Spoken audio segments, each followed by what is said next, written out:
Welcome to the 2018 FIA World Rallycross Championship presented by Monster Energy. As Europe comes together in song, we are racing just outside its unofficial capital, Brussels, for round 3 of the series. The Jules Dakini circuit dates back to the 1920s, where motorcycle races took place on the streets surrounding the local town of Mettet. Today the track has become a firm favourite on the World RX calendar. Its roller coaster ride of a first corner always sees drama from the off.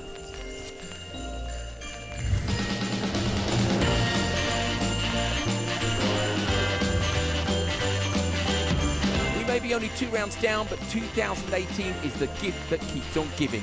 And it's not even Christmas, despite the weather. Spirits were high in Portugal, even if temperatures weren't. And the amazing fans were rewarded for their stoicism with hard racing in a stunning setting. Come the final, world champion Johan Kristoffersen bagged the lead off the line in front of a flying Timmy Hansen representing a rejuvenated Peugeot team for 2018. Hansen was laying on the pressure. At that pace, in those conditions, the tiniest of mistakes can spell disaster.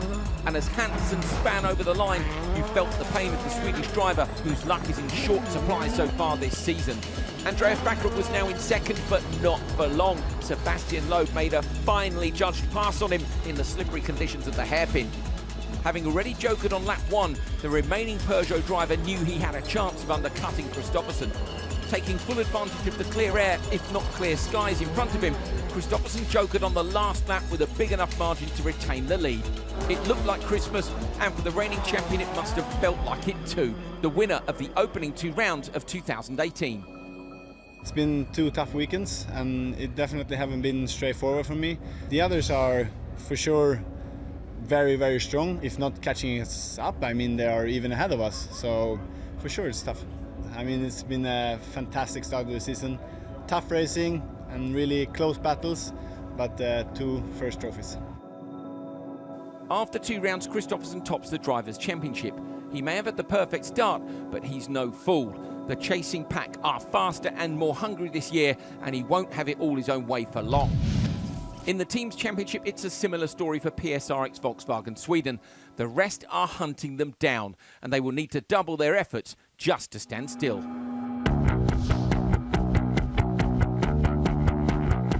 Andreas Backrut has a new home for 2018.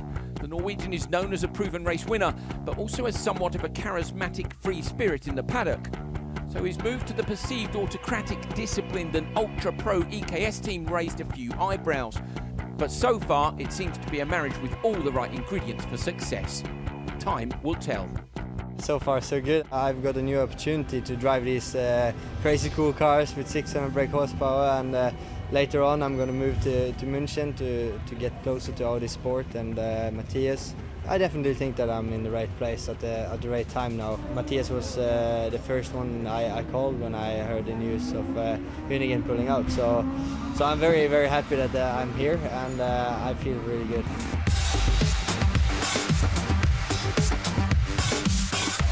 The new guys in town for 2018 are GC Competition. There was a lot of noise in the rallycross community pre-season, and after Gerland Schiescher eliminated former champion Matthias Ekström in the semis to reach his first final in Portugal, it's all looking very positive for the new outfit. Welcome to GC Competition. Come in, I'm going to show you.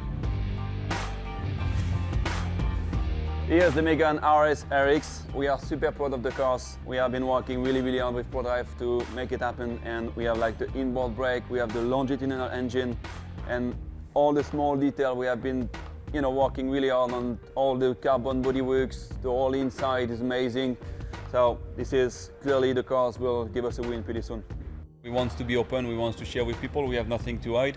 We have been working really hard to be here, and we are ready to fight. We are going to keep working really hard to achieve what we want to achieve. The plan was to have 2 cars on semi-final in Barcelona and 1 car in final in Montalegre. So now the plan is going well, but let's see where we can go. Let me introduce you some of the team. This is Carl. This is the team manager. He is making sure the whole team is working, making a job, making good.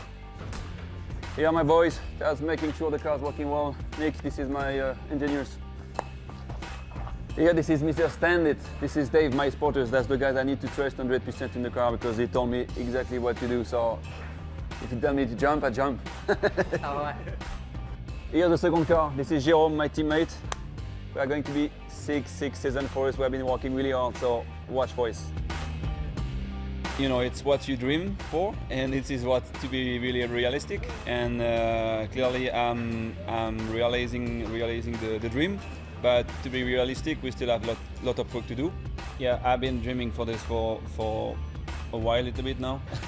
And yes, it's good, but I will be really happy when my name will be on the top of the list if I can do it. As the drivers prepare to get round 3 underway, let's take a look at the track and that infamous first corner. Mettet in Belgium, been on the calendar of the World Championship since the very start in 2014, 1,149 metres long.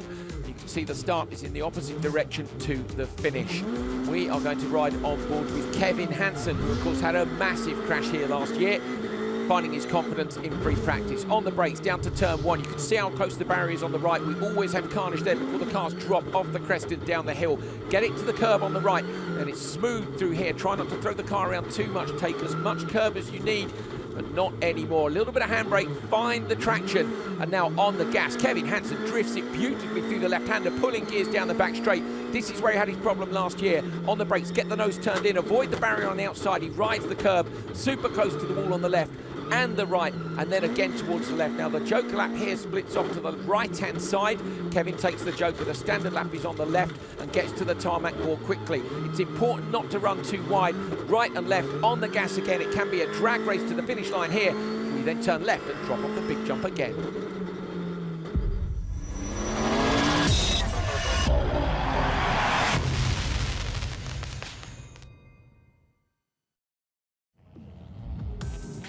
For the first time this season, qualifying got underway in sunny conditions with a large crowd looking forward to the guaranteed Turn 1 action. They wouldn't be disappointed. The first notable incident of the day saw Kevin Hansen given a reprimand for closing the door on Shisharit, the latter surviving this impact with the barriers. Despite the telling off, Peugeot were on great form with 3 cars in the top 6, but Q1 belonged to Solberg, the VW driver setting fastest time by half a second.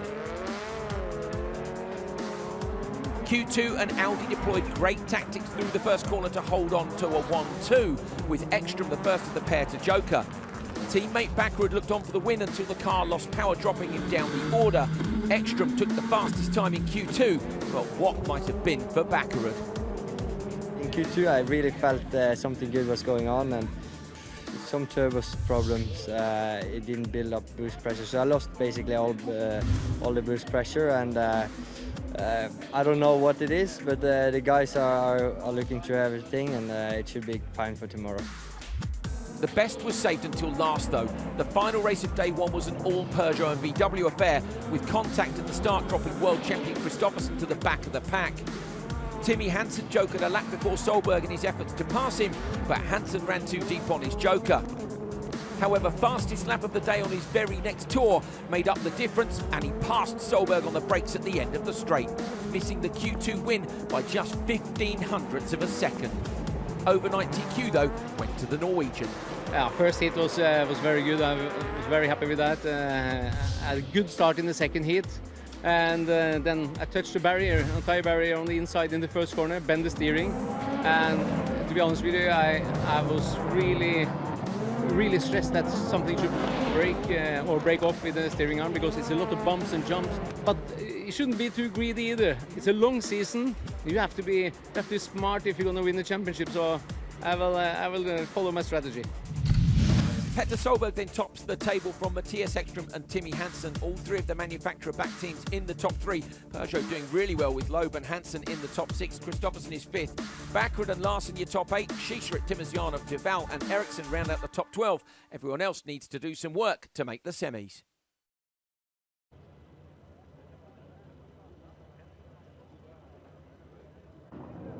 Sitting in his car, staying nice and dry, is Niklas Grönholm. The conditions this morning are very different from yesterday. What was it like in warm-up? It was surprisingly dry. I think the lap times were not that far from yesterday, but yeah, now it's raining a bit more, so let's see how Q3 will be. We notice you've got slicks on the car now. Do you think you'll move to wets, or do you think you'll do it in slicks? for now I think the slicks is okay.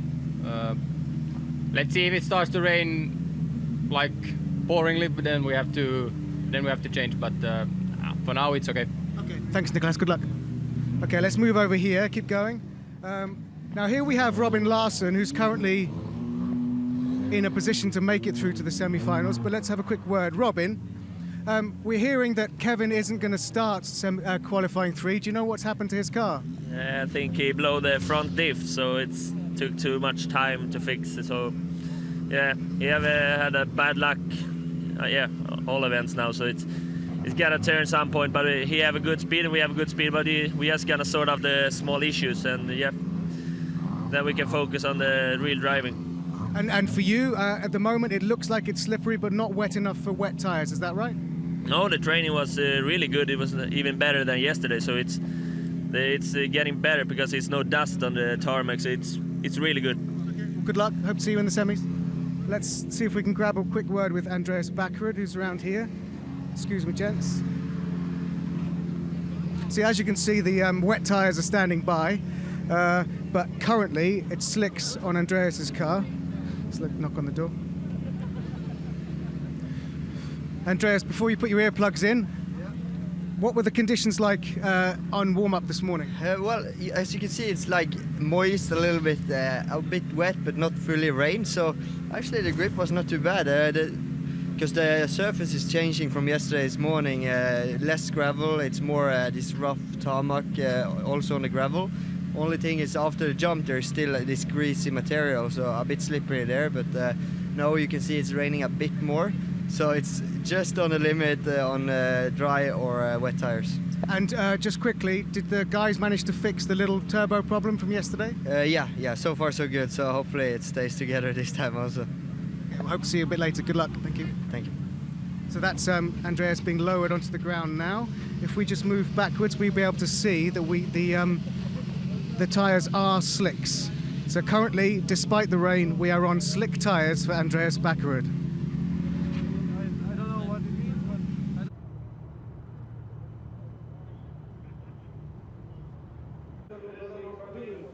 Hello, my name is Andrew Coley. I will be your commentator today. Joining me on commentary is Guy Wilkes, reporting from the paddock and the spotters tower, Neil Cole. These are the standings ahead of Q3. Petter Solberg leading from Matthias Ekström with a win each in qualifying 1 and 2. Then Hansen, Loeb, Kristoffersen, Kevin Hansen, Backerud and Larsson. Strong weekend so far for Peugeot. Schiesrit, Timosjanov, Duval and Kevin Eriksson are the top 12.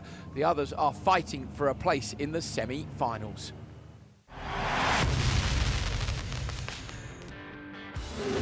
On to Q3, Kevin Eriksson, the big loser here. He'd broken his front differential, which meant he would take no part. We saw 3 5-car races. De Moustier almost in the wall off the start, holding on to it somehow. Grosset-Janin hoping to find a place in the semi-finals. Contact for him with Timosjanov after the Joker lap merge. All these guys very close to a position in the top 12. The track getting more and more slippery as Gronholm took the win. Q3 race 2 on the line. This should be an interesting encounter. On the inside, Kevin Hansen. The Peugeots are flying here this weekend. Schiesrit on the back of a vein of strong form. Francois Duval, local driver. Robin Larsson wants an increase in performance. And Backerud, who was fast yesterday but had his problems. Duval is on the bubble, look, in 11th place. Got a few people in the previous race who were fighting to get into that 12th. Duval was okay yesterday. He was 8th in Q2, but he was 14th in Q1. Backerud, of course, was leading his race, which Ekström went on to win in Q2 and set the fastest time in Q2, but had a problem with the car. So hopefully EKS have managed to get rid of that little issue. Green light, wheel spin for everyone. The conditions are getting a bit damper. Dropping out the back there, Duval. Backerud comes all the way across the grid, gets a tap there. Larsson sideways. Kevin Hansen up the inside as they go over the crest. Hansen gets the whole shot. Backerud's going to shut the door on Schiesrit. And actually, that was way less carnage than it looked like it might have been. Yeah, some experienced drivers in this one. And even though Kevin Hansen is young, Andreas Backerud did the right thing then. He got a cracking start. Just didn't quite get it good enough and got a little bit of a tag. He was trying to do a lot, wasn't he? Coming from outside all the way across to inside. Would have been a hell of a job to do. Guy, the conditions are changing here. We could see the wipers on this morning. Oh, on board with Backerud. Look at this fantastic stuff. Absolutely, he's trying to close down on Kevin Hansen here. And Yeah, he just wants to get a clean race again. He's had a bit of problem yesterday in the last qualifying session, so he just wants a clean race. Maybe just wanted to follow Kevin, but also make sure that Kevin's going quick enough. Look at the way they're feeling for the grip. This is what we're saying about conditions. This morning they were like, oh yeah, the grip's great even though it's damp, and now we're seeing the lap times dropping off, wipers are on all the while. Yes, absolutely. Just the qualifying session before, the race before, sorry, should I say, in this qualifying session, they had the wipers, some were on, some were off. Now they're constantly on. It's just getting that point, the tipping point of getting too much actual water onto the surface and it becoming slippery. And obviously the lap times are going to start to hemorrhage, to drop off. So this is going to be critical now for the guys on the cusp. But Francois Deval is going to be the interesting one, who's actually lying in 4th place at the moment. But he really needs to get on the back of Ghislain Chichery. These three are dropping him. Larson has jokered already. We think the joker lap yesterday was about 3.5 to 3.7. Today it's looking more like, well, certainly the previous race, 3.94 seconds. So Larson's the man who's hunting them down in the background. Duval's the man who's in danger. And Chichery here is getting dragged along nicely. Absolutely. I'm just about to say it's an absolute train they've got here. Just dropped a little bit in that corner there on the exit of the hairpin. But nevertheless, this is what they want. They want a clean race, because all the while this rain's coming down. There's still obviously race 3 to come, the top guys, so they're hoping for a real quick time here and to really capitalise on these conditions. Joker for Baccarat. Baccarat goes joker. That releases Chichery, so he's possibly going to come out behind Duval. I don't think Duval will hold him up too much, but he might close that gap down. Is he going to get Larson in the background? He is. So Larson's out the back of this group now. I still think Duval could be in danger there. Going back to Chichery, who's now in P2. Great result in Portugal, and then of course he won a round of Rallycross France in the sister team G-Force Renault Clio, so he's on good form here, and you know, it's fair to say he's less experienced than the other guys. It's good to sit behind them and follow them, isn't it, sometimes, and just get dragged along a bit. Absolutely. Brand new team, brand new car. You know, they were only the 3rd event in, so, you know, last lap, here we go. Obviously, Baccarat's already jokered. Duval's going to split to go to the joker. The 2 lead cars are now in it, so we'll see what the merge is like. Oh, he's run wide. Kevin's dropped it. Kevin stalled the car. Chichery hits him. Kevin is at a standstill in the joker. That was an absolute disaster for the 3rd Peugeot. Baccarat's going to take it. In the background, we can see smoke pouring from the back of Chichery's car. Baccarat takes the win, but he's 0.7 of a second slower than Gronholm was in the first race. So are the conditions getting slower? Kevin Hansen drags the Peugeot over the line. That was slow down the straight, so maybe more of an issue than... I thought he just bogged and stalled in the hairpin, but contact for Chichery. He still makes it over the line in 2:58.4. Here's your full result. Backward 2:55.5 from Larson, who ended up P2 with the carnage in the joker. Great job by him. I think Chichery maybe held up slightly by Hansen and the contact. Then Duval, of course, so Duval goes down into P8, but it's still Gronholm who's quickest. Backward, the only one of those guys to get near it, so maybe the track is slowing down just a little bit. The last car pulls up to the line for the final race of Q3. Kristoffersen takes his place on the outside of the grid. They were all on jacks just moments ago, trying to decide what tyres to go on, but we've been told they've all gone with slicks despite the slightly worsening conditions. It's not really raining, it's just very, very damp in the air. Matthias Ekstrom on the inside, Timmy Hansen next to him, then Petter Solberg, Sebastian Loeb, who you just saw tightening his belt, and the world champion Johan Kristoffersen. This is going to be fantastic. All these guys right up there, not just in Q2, but overnight as well. This is the top 5 from overnight, as well as the top 5 from Q2. Fabrice van der Velde up in the spotters tower. Belgian hoping for a win for his VW team here this weekend. Are the conditions coming to them? We know Johan's very good in the wet. What can he do here? The ready to race light goes out, waiting for the green. Oh, it looks like a great start from Solberg in the middle, but Hansen's managing to out-drag him down to turn 1. He'll block it off, surely. Loeb's going to try and go around the outside. Ekstrom gives Hansen a tap. Loeb around the outside of his teammate. Both the VWs have dropped back. Kristoffersen's gone. Solberg's gone to the back of the pack. Yeah, absolutely. A lot of action there. A little bit of bumping and bashing, but all rallycrossing, nothing too untoward. Just that's what happens in Belgium. Tidy by Peugeot. You know, Hansen, if you've got the inside slot and you get it, you can block everyone, Guy, but Loeb as well, given enough room by his teammate to slot into P2. Yeah, I'd like to see a replay of it, because Ekstrom was tucked in behind Hansen and somehow got a little bit of a nudge from behind. He got pushed wide, and that allowed obviously Kristoffersen to come back up the inside. So Loeb goes joker on lap 1. Loeb goes joker. That releases with the cars behind him. A little bit surprised to see that. And Solberg gone with him, which I think was the right decision for Solberg. He was on the back of the pack. Now, obviously, it was the right decision for Loeb as well, because he's got clear track in front of him. You're talking about slicks and wets. There is no standing water at the moment. It's always going to be a slick until the point, obviously, they can't clear the water from underneath the car.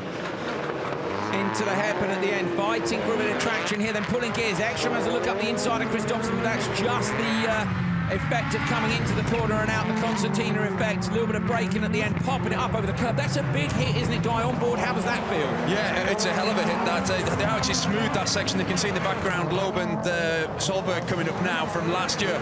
It was very, very bumpy, but you still have to be careful with the car. Ekstrom goes Joker. That's to protect himself from the cars behind, I think. So Ekstrom goes Joker. I think Loeb's going to get him, and Loeb was ahead of him before, and he doesn't. Ekstrom moves across, holds Sebastian Loeb off. He got great traction out of the Joker. Then Ekstrom, I thought Loeb had done him.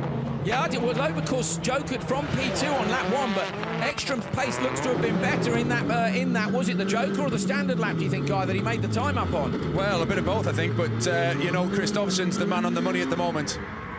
So Ekstrom down the back straight looks to have gapped Loeb just by a couple of car lengths. Hansen and Kristoffersson still to go. Kristoffersson's wild as he exits that section, and he decides to follow Hansen.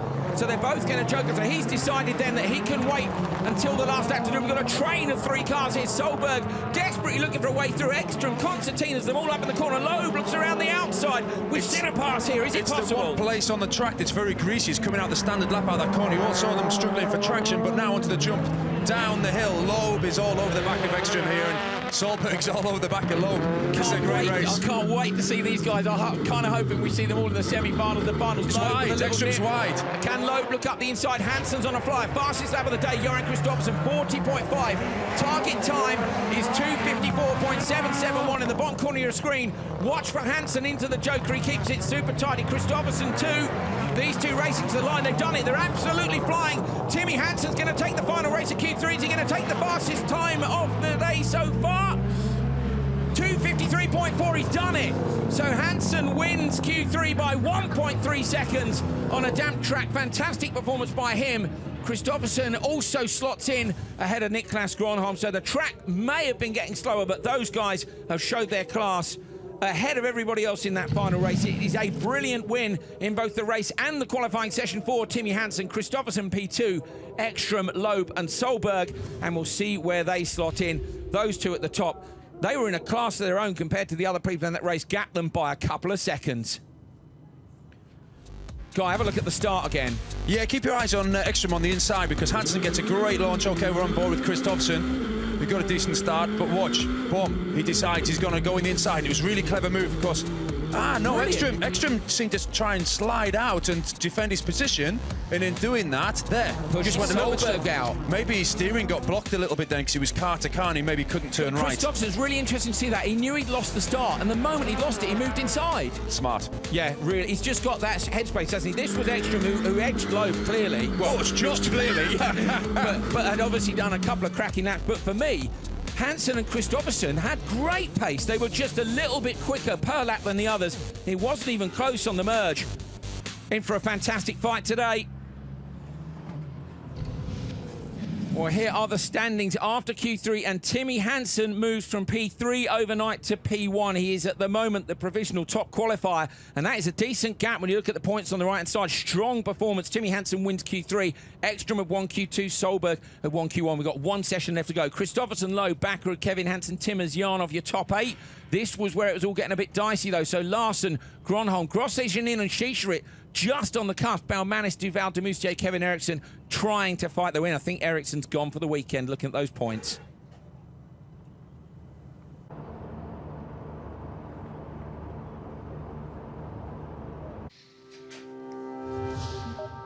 Well, a nice look then at some slow motion pictures from Mettet in Belgium. This is Larsen with big inputs into the car when we were watching free practice, Guy. This is another one of the circuits you had to learn last year. Different driving styles, but a tricky place as well. Yeah, absolutely. It doesn't mean because somebody's more aggressive or less aggressive that it's right or wrong.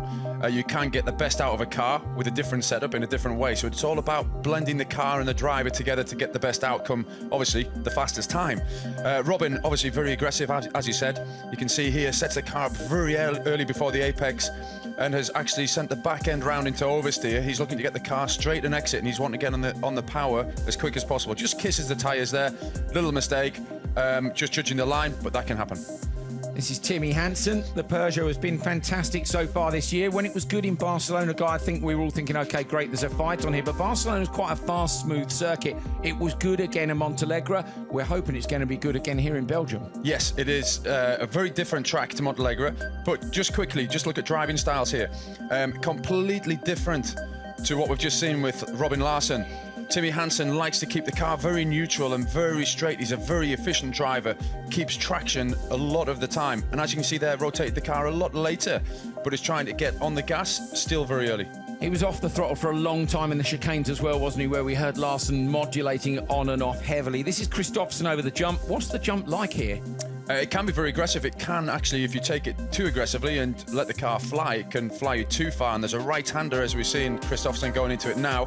And you can't set the car up properly if you let the car fly too far over the jump. So there is an optimal landing area to set the car up, because you don't have to go too wide, obviously, because there's a chicane left-right afterwards.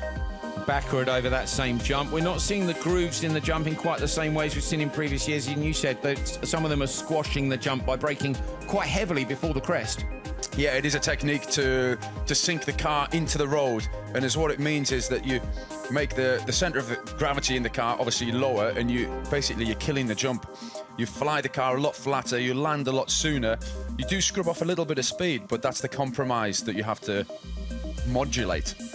Timozianov with some changes on the car this weekend. He'll be hoping for increased performance, although I think it's fair to say a really good debut by Hyundai and also by the GCK Renaults.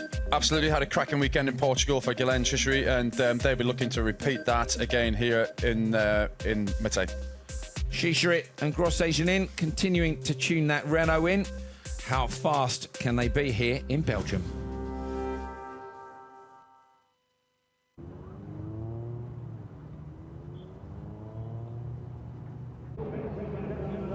Well, here is how we stand going into Q4. Timmy Hansen is at the top of the table from Matthias Ekström, Petter Solberg and Johan Kristoffersson.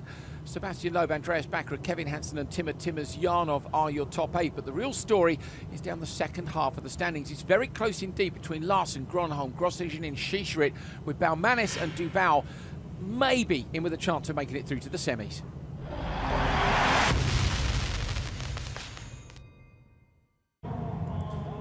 Final qualifying session of round 3 of the 2018 FIA World Rallycross Championship is good to go.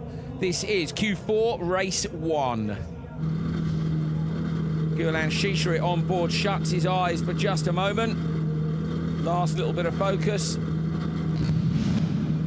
Petter Solberg is on the inside. It's Chicheri who is next to him. Chicheri crucially down in 12th. Francois Duval in 14th. Can he drag himself up for a home run in the semi-finals? Same for Demoustier. Kevin Hansen in P7 after a not great Q3. Still in there though. So Kevin with that problem during his Q3 race, dropping back at the very last corner. Chicheri hitting him and breaking his suspension, so it cost him time too. Chicheri in P12 could move up easily 3, 4, 5 spots with a good result here. Solberg's right up there as always. Oh, tricky to see who got a good one there. Kevin Hansen, really obvious. Once they got off the line, everybody else with wheel spin. Solberg looked like he dipped the clutch. Kevin Hansen with a massive hole shot. Demoustier trying to go around the outside of Chicheri. Contact between them. Duval gets up the inside. Demoustier surely getting it dumped down to P5. He does. It's Solberg chasing Hansen. Yeah, it's exactly what Francois Duval did not need. He's lying in 14th position. He's, 3 points to 4 points behind 12th place.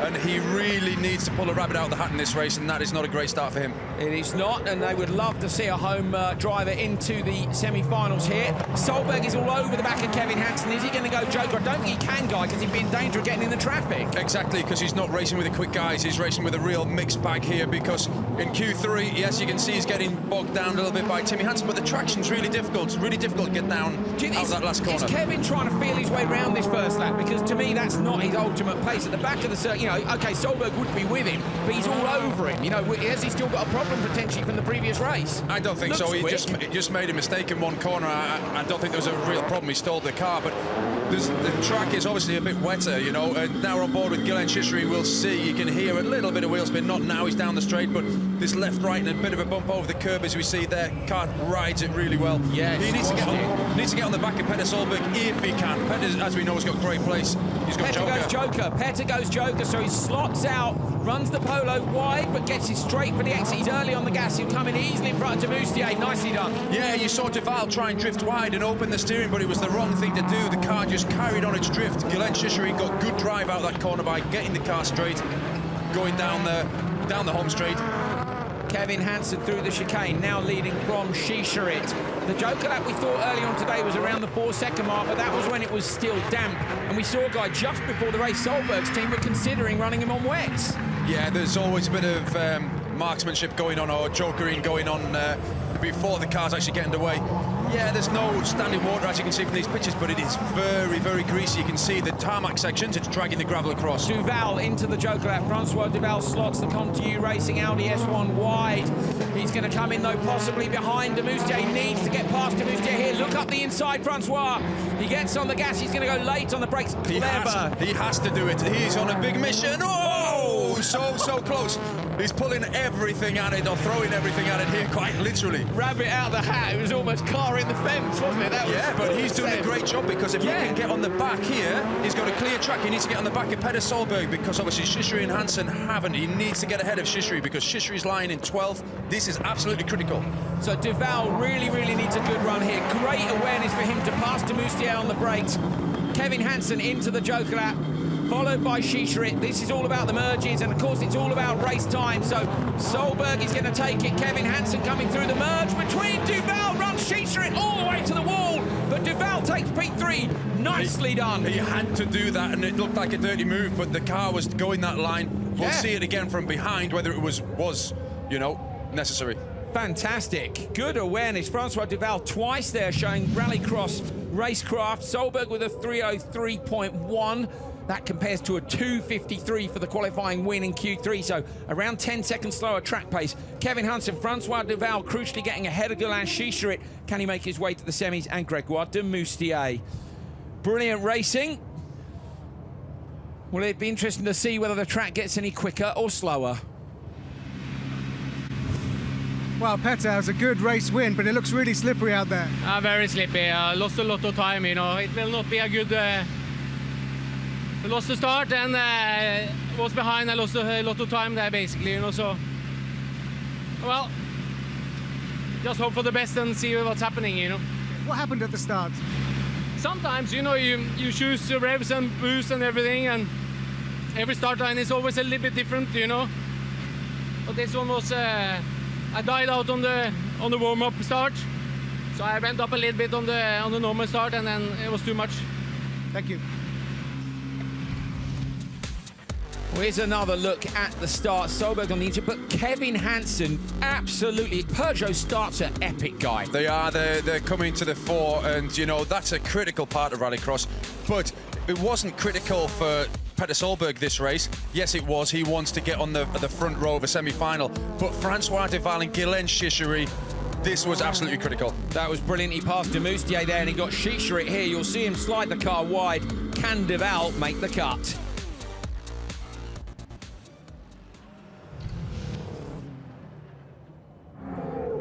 Sebastian Loeb pulls up to the outside of the grid to complete the lineup. There is the French legend for the French manufacturer.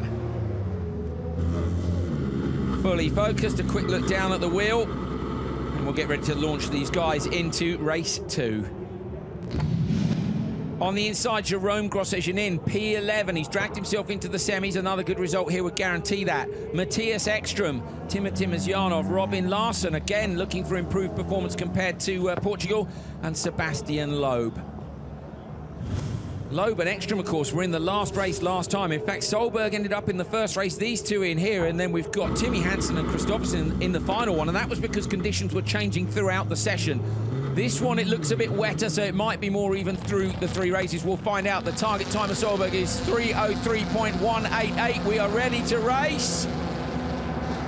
green light. Looks like a reasonable start for Loeb. Hooked it up just like Kevin Hansen. Slot number 5 straight to the inside. Round the outside goes Robin Larsen. Grosjeanin's on his roof. Grosjeanin is on his roof. Red flag for sure. That car is upside down on the racing line. Surely there's no way this one will continue. Let's wait and see. Sebastian Loeb then down towards the hairpin.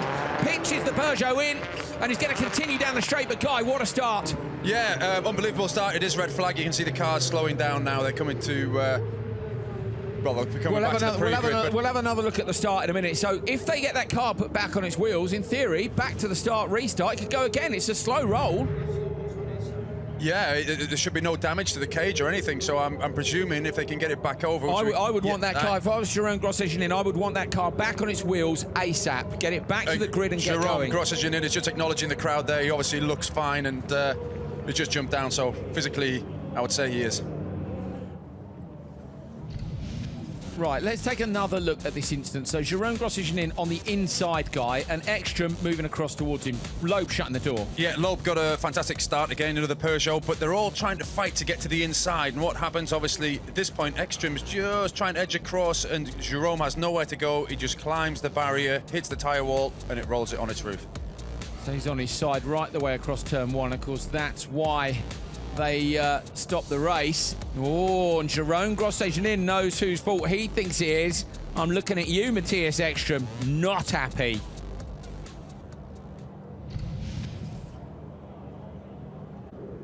Okay, well, we're going to get this one back underway, but Grosjeanin is not on the grid.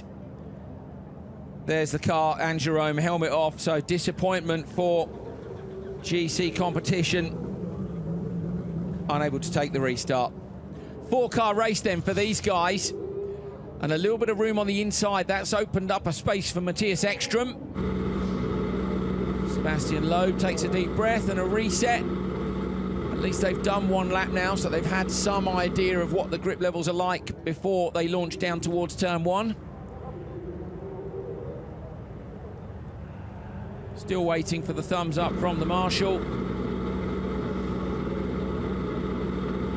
Loeb reaches for the gear stick, pulls the car into first. So here we go, start procedure underway. Thumbs on buttons, RPM selected, anti-lag on. Oh, great start by Loeb again, but Ekstrom managed to hook it up to Ekstrom on the inside. Larsen shuts the door on Timmerzian. Matthias Ekstrom this time manages to get across to the inside. Larsen sideways into Loeb. Loeb holds onto it though and holds onto P2. Yeah, great car control from Sebastian Loeb. Had a lot of pressure from Larsen on the outside there. But as you see, Loeb got a great start again, but Matthias Ekstrom definitely had a better start than his first race start. So, yeah, racing on here, and it's a bit tricky in this one. Like you said previously, it's a bit of a mixed bag because of the qualifying 3 before. We've got, obviously, Jerome Grosjeanin is gone, and he was in 11th. So now we're just down to straight time fighting.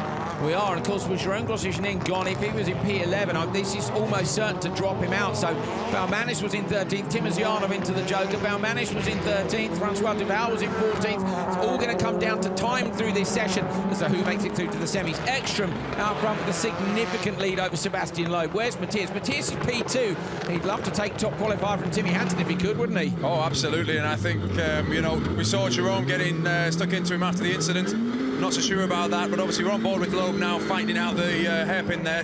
Just getting a bit of traction. Didn't he? Yeah, you heard him feather back on the throttle just to get a bit of traction and get out of that corner so he can short shift just to get going.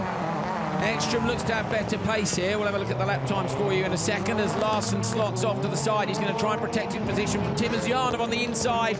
The Russian driver in the Hyundai is on the gas, but he slides slightly wide. I think Larsen's going to edge him here, and he does. Timmer, though, is great on the pass at the end of the race, but I think he's too far back. He is. Larsen holds on for third. And it'd be a brave one in these conditions now, wouldn't it? Timmer's good in the dry, but in the wet it only takes a little tap. But yeah, great fight going on between these two here. But at the front, Matthias Ekstrom, have they made some changes to that Audi? Because they're just going a little bit quicker than Sebastian Loeb on all of the splits. So I'm sure Sebastian's still fighting hard. Yeah, Ekstrom was 7th in Q3 and his teammate Backerud was 4th. The Peugeot, well, that's slow there from Ekstrom over the little bump in the middle of the road. Is that to try and find traction, or? He's wanting to get the car as straight as possible. He's not carrying any drift over that tarmac. It's really greasy where Larson and Timizianov are on now. Look at them sliding. And it is quite a bump, isn't it? It's almost as if it launches the car wide. It takes a lot of mental power to be that slow on the entry of the Tim, corner. having a look up the inside of Larson at the end of the straight. He did have a go. Yeah, he's having a look. He's got to make him think, and obviously he's just throwing it way over the jump. He's got to keep on the back end of this. Obviously, oh, here we go. Is he going to have another go at this hairpin? This is also critical. Robin just nudges the tyres on the inside, but Robin seems to have got out of it a lot better than Timmer. Timmer chasing him down the back straight, but this one's all about Matthias Ekstrom and that target time. 3 minutes 3.188 is Petter Solberg. We've had a big delay thanks to Jerome Grosjean's crash. Has the track condition developed? What can Ekstrom do? He's going to destroy it. 2:53.1. He's absolutely wiped the floor with Solberg's time. Waiting for the rest to cross the line. Low with the 2:58 is 5 seconds in front as well. Larson, and they've all beaten him. They've all beaten Solberg. Could this drop Solberg out of the front four for a crucial top four start in the semi-final of front row? Yeah, it could well indeed. And what has happened? Well, Matthias Ekstrom was very, very disciplined, but, you know, has it dried slightly? 2:53.1 for Ekstrom. Fantastic time. Loeb, Larson, Timizianov are all going to slot in. Look, above Petter Solberg. Has that break, while we cleared up the crash of Jerome Grosjean, made the difference to the Q4 times? Matthias, after the restart, you put in an incredible time in that heat. Yeah, I had a good run, a good start and a clean run, so happy with this. It looks like there are certain sections of the tarmac that are particularly slippery. You need to be careful. Yeah, I mean, some parts were really good grip, but some were greasy, but I think I got it pretty right. Good luck, thank you. Thank you. Ekstrom, fantastic. Loeb on board. So the Peugeots have been really hooked up, Guy, but Ekstrom with that inside slot. It was asking a lot, wasn't it? He had to do extra meter, Sebastian Loeb, to try and come around the front of Matthias Ekstrom. But here, look at the angle of Sebastian over the jump. And he just kills it great with the left foot and gets the car absolutely straight. Ekstrom, look, was already over the line. This was Timizianov having a look up the inside. Not too serious about that, I think. It looks to me like Timmer had the measure of the pace over Larson. Did he get him at the end? No. No, he didn't. So tried to have a look. That's that little bump, which we think they're waiting on with the throttle, but Ekstrom hammered down. Coming up for the final race of Q4. And we've got some interesting tyre choices coming through as well. Monster Energy Supercharge Award, of course, that will be awarded in the final. Timmy Hansen on the inside, currently top qualifier. Johan Kristoffersen, Niklas Gronholm, Andreas Backerud and Yannis Baumanis. Baumanis was P13 after Q3. He's desperate to get himself in. Gronholm wants to hold on in 10th, but Hansen in first has gone for slicks. Everybody else is on wets. Now, what's really interesting is, while the cars went off and Jerome Grosjean was being recovered, we believe that the 4 cars that raced in that last one swapped to wet weather tyres unseen by us, and that may explain the massive difference between Solberg's time and Ekstrom's. What's Hansen going to do? Is he done the right thing going on slicks or not? And remember, Solberg made that same gamble just before he went off the line in race 1. Ready to race for the final time before the knockout section, semi-finals, finals coming up. Who's going to be on the front row? Kristoffersen's well across, close to Hansen. Hansen doesn't hook it up. Gronholm shuts the door on Kristoffersen. Kristoffersen's going to try not to go in the wall, and he does. Pushes Gronholm into a spin. The wall gets destroyed in the background. Baumanis down the hill, and it's Hansen who comes out in front of Backerud. Kristoffersen's gone back to P3, and Baumanis gets in too. Johan Kristoffersen is down in P3. Timmy Hansen on slicks is in the lead, Guy, but has he made the right choice? Well, we're going to see as this pans out. We're on board with Kristoffersen, but Kristoffersen up that wall, he had only one choice, and that was to accelerate to get off it. If he'd have braked, he'd have been up that wall, and he might have been over like Jerome was in the last race. Gronholm trying to chase down this pack now after the contact in the first corner.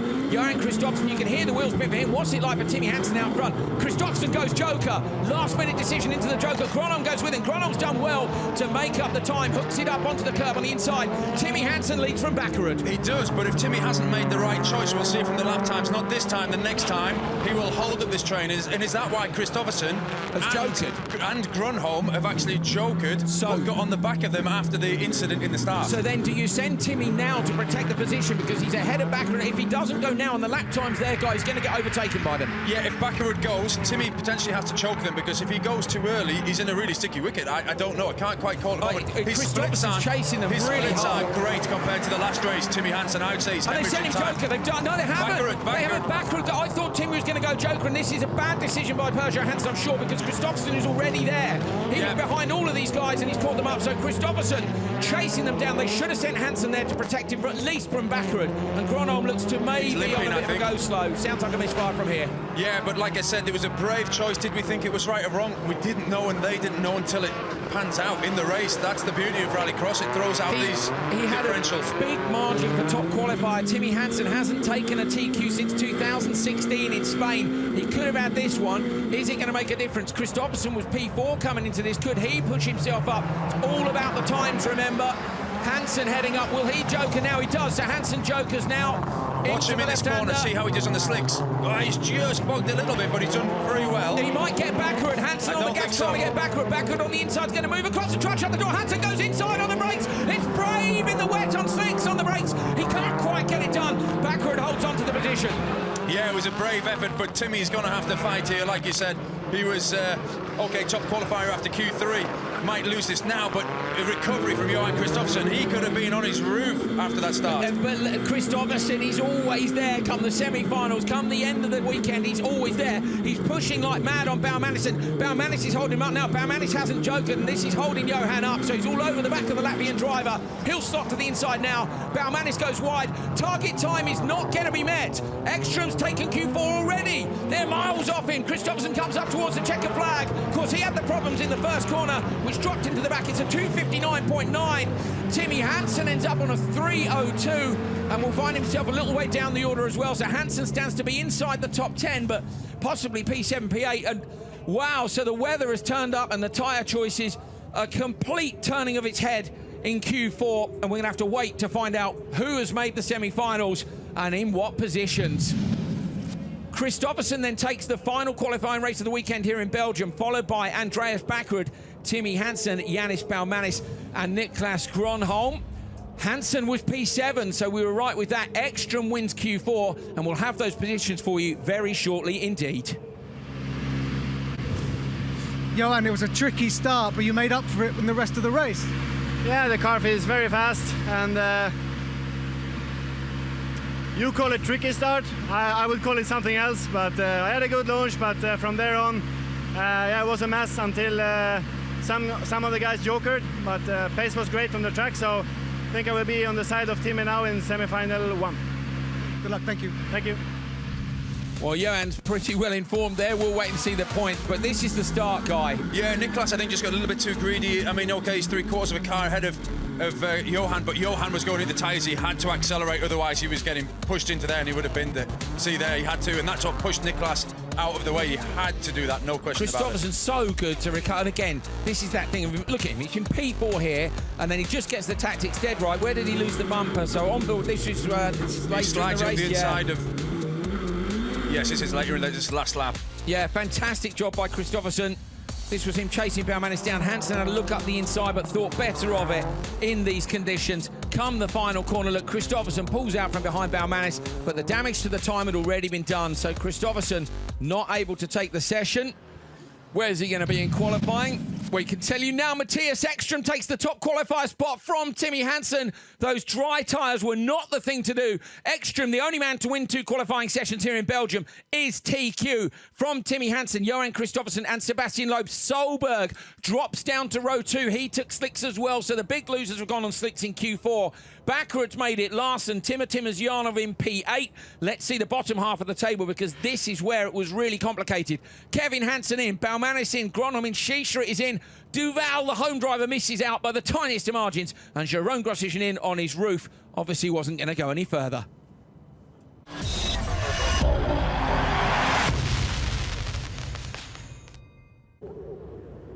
Well, Belgium sees the first round of the 2018 RX2 International Series. So this is the 4-wheel drive support category to the FIA World Rallycross Championship. single make. All these cars are the same. It's a 2.5 litre normally aspirated engine. It's mid-engined in the rear, and it's proved to be a great training ground for supercars. So who's going to be on the pace this year? Who's going to win this first final? On pole position then in Belgium is Vasily Gryazin. He also took the top qualifier spot, winning 3 out of the 4 qualifying sessions from Henrik Krogstad, who's come across from Scandic Rallycross. Jami Kalliomäki and Sondre Evjen. Evjen's been spectacular at times this weekend. Ben-Philip Gundersen from touring cars in the past, and William Nilsson at the rear.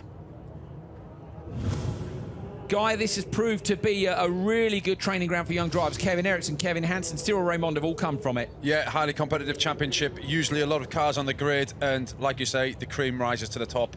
Really good to prove yourself if you're a youngster wanting to make your way in the championship. Well, let's see what they can do then in these slippery conditions here in Belgium. Watch Gryazin on the inside. Green light, lovely start by Gryazin. You saw some of the other cars juddering just a little bit where maybe the revs weren't quite high enough, although most of these guys just on the limiter. Oh, he's been collected. Gryazin gets right in the rear. Whoa, oh no, Gryazin in the wall. So Kalliomäki collected him in turn 1. Will he get told up for that? It's Gundersen who's in P2, so Gundersen comes through, and I have to say I feel sorry for Gryazin there. Yeah, I'd like to see a replay. I saw obviously the big hit in the back, but yeah, Gryazin has been top qualified. He's won 3 of the qualifying sessions and was second in the one that he didn't win. No, that is a real shame. That is a real shame. So Vasily Gryazin is in the wall and out. The top qualifier, the pole man for the final, has gone.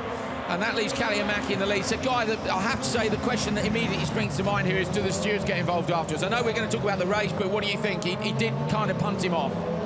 It did. I can't say he didn't. No, it looks fairly obvious even from Guy here. Wilkes as the driver can't. Yeah, okay, there we go. Into the Joker lap first, then has gone Henrik Krogstad, who's been very quick all week. You just have to look at the damage on the front, and that tells its own story. Yes, these cars, they do take damage quite easily, but that is quite significant at the front. I mean, you know, he could have misjudged it, to be fair. We're not saying he's done it on purpose, but still, you know, big contact. Good race on here, though. Second and third, Evjen and Nielsen, though. You know, Evjen sort of had an up and a down qualifying session. So, you know, he's come from P4 there. He's up to P3 at the moment, and he really has to get his... Kalliomäki's run wide. Kalliomäki makes a mistake. 2 cars. Evjen was going to go standard lap, but Evjen has been forced to the Joker. But actually, that might work out, Guy. Kalliomäki's lost it again. Has he got something wrong with the car? Well, maybe from the contact. Is it maybe rear-wheel drive only? Have they damaged the diff at the front with it's very sideways for a four-wheel drive away there. Yeah, he's gone. Let's forget about him. He's out of the racing now. So it's Gundersen, Nielsen, and Evjen. Gundersen's got a good lead now, 3.5 seconds. It's only 4.2 back to Evjen. Last time they crossed the timing point on the circuit, and of course, Evjen's Joker. We're not really sure what the Joker lap is for these guys. In a supercar, we know in the wet, 3.9 to 4 seconds. So yeah, I think even a little bit more, you know, so for these guys, it's definitely going to be 5.5-ish, I would guess. A little bit less power, but four-wheel drive, and it's actually a little bit easier to control the gravel sections. Gundersen goes Joker, so Ben-Philip Gundersen into the Joker lap, trying to protect that lead. On the inside is Nilsson, who hasn't Joker. The point man is Evjen, who's P3 in the blue and black car. Ben-Philip Gundersen comes out in front, so Nilsson now hasn't Jokered, knows he's going to lose out, because Gundersen has, and he's back out in front. That was tidy by Ben-Philip Gundersen. It was, and he came from the back row of the grid, row 3, so he's leading this race from row 3. That just shows how much carnage there was. And Nilsson's in P2 from row 3 as well. Exactly. So, funnily enough, some of the guys from RX2 yesterday were saying that they felt the back of the grid was cleaner than the front, and that they'd get better grip from there. Yeah, I think, but you know, you almost 3 car lengths behind, though, Andrew. That's a lot to give up, even though, you know, for the sake of grip. Not that you would do it deliberately. Obviously, you'd always want to be in the front row. Look at this train here now. There's Nielsen in second place, the only one that hasn't choked. Here he goes now. He's into the choker. He'll keep it nice and tidy. Not trying to slide the car too much in these cars because it bogged down so easily with gearing, but you can see he's gone. He's been dropped out the back. So how far 3-car race. How far back has Kalliomäki pulled off? It's we can't see from the rain in the commentary position. Still, plus 20 seconds, a long way back. Gundersen is leading. Now, Gundersen has come from touring cars, so unusually started with the 2-litre rear-wheel drive machines. He was the touring car champion in 2016, Guy, and has made the swap to these little 4-wheel drive cars, and they've proved to be a brilliant training ground. Why?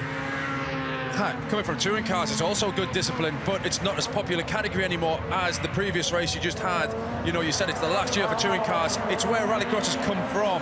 They're great action touring cars, and they used to have even the bigger engines, not just 2-litre, 2.5 and 3-litre engines, the massive horsepower, rear-wheel drive, really light cars.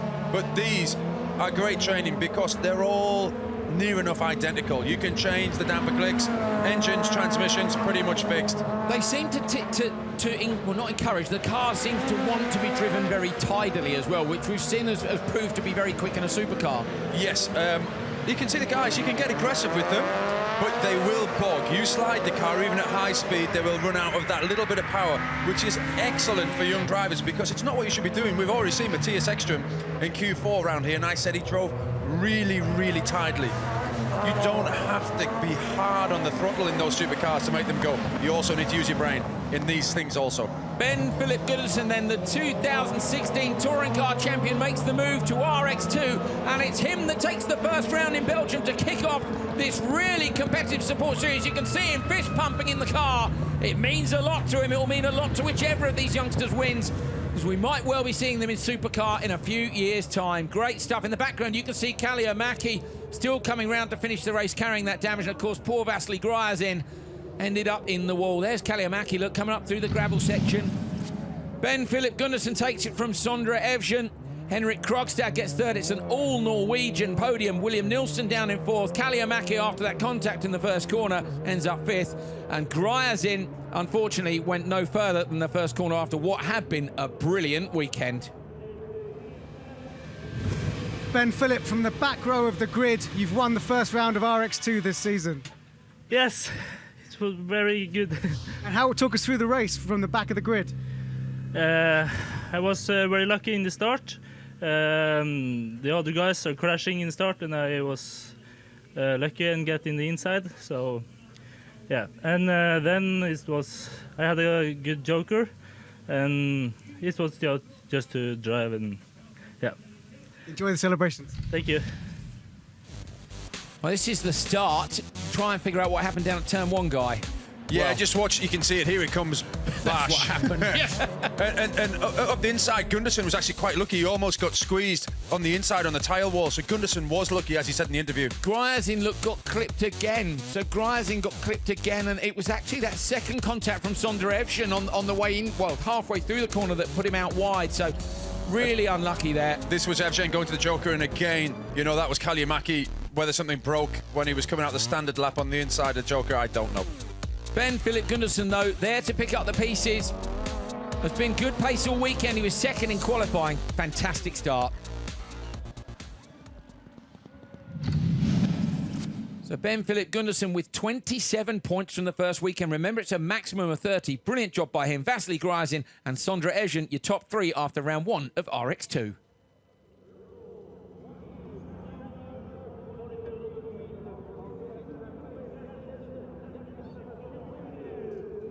Well, we are getting ready for the semi-finals here in Belgium.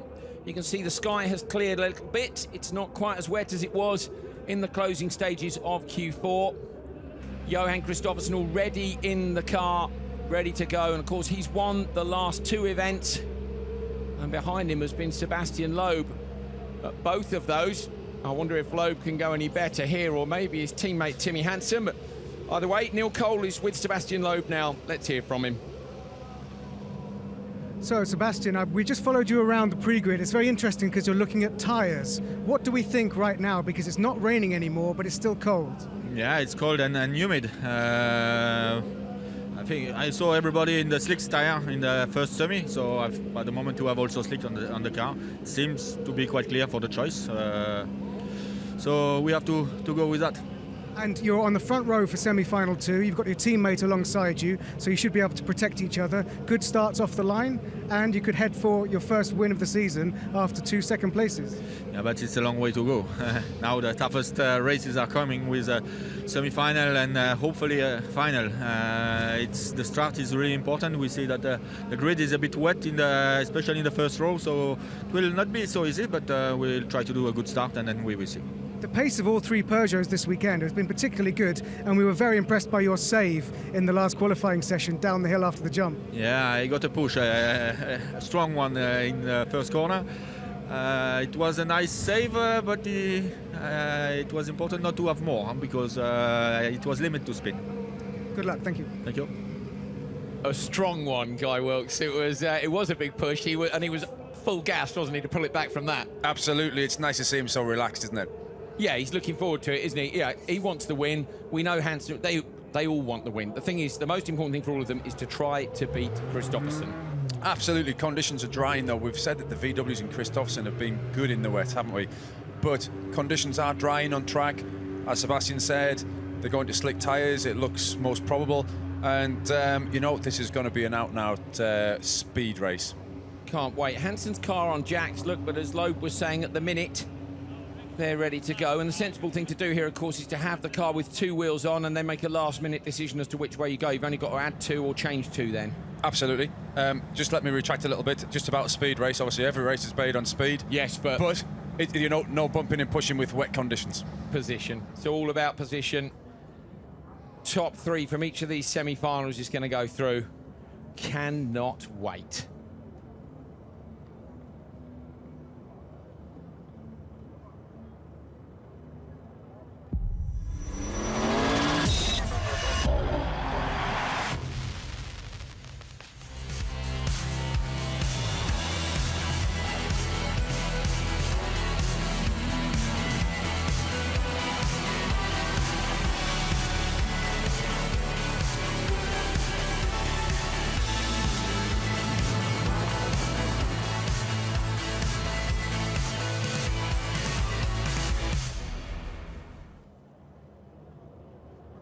The FIA World Rallycross Championship hasn't disappointed in the first 2 rounds, and I don't think it's going to disappoint here either. We're at Mettet in Belgium for round 3 of the 2018 series.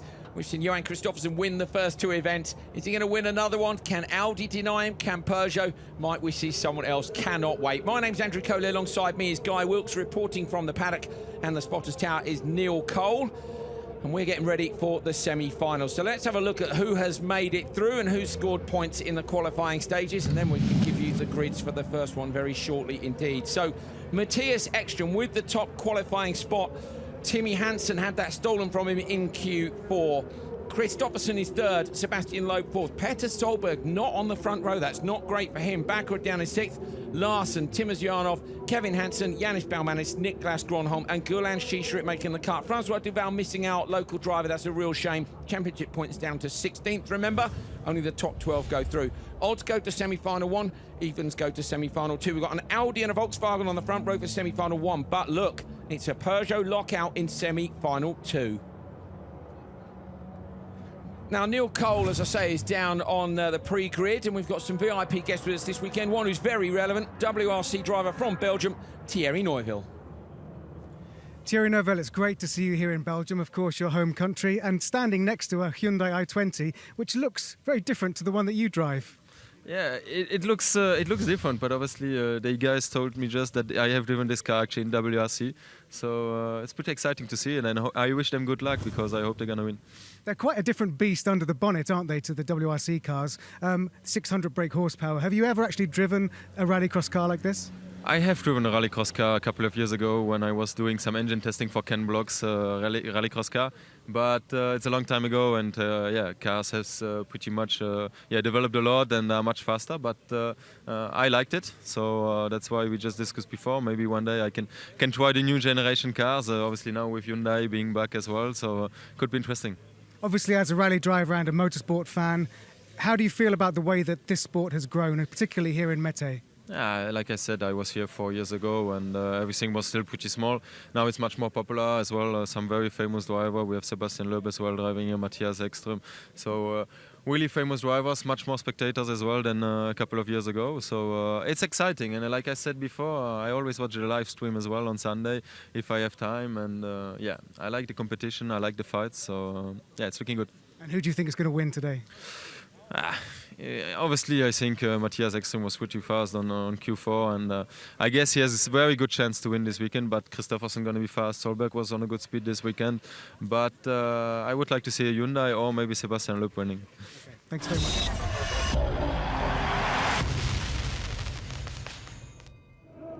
In then to the knockout stages of round 3. We are getting the semi-finals ready to go. In fact, semi-final 1 is all lined up on the grid already. So let's have a look at the lineup. Your top qualifier, Mattias Ekström, with Johan Kristoffersson alongside him. Bit of history between these two. Brand new dry fronts on the cars. Looks like everyone's gone for slicks all round, but a mixture of new and used. On to row 2. Petter Solberg and Robin Larsson. Solberg won't want to be there. He could get boxed in on the way down to turn 1, and Larsson, he'll be looking for around the outside maybe. Kevin Hansen and Niklas Gronholm bringing up the rear. Drying conditions, seconds away from a thumbs up from the marshal. There it is on top of the gantry at the top of your screen. Semi-final 1, remember, top 3 go through, the bottom 3 will go no further. The world champion on board, the single star on his glove, denoting the single title. Anti-lag on, ready to race.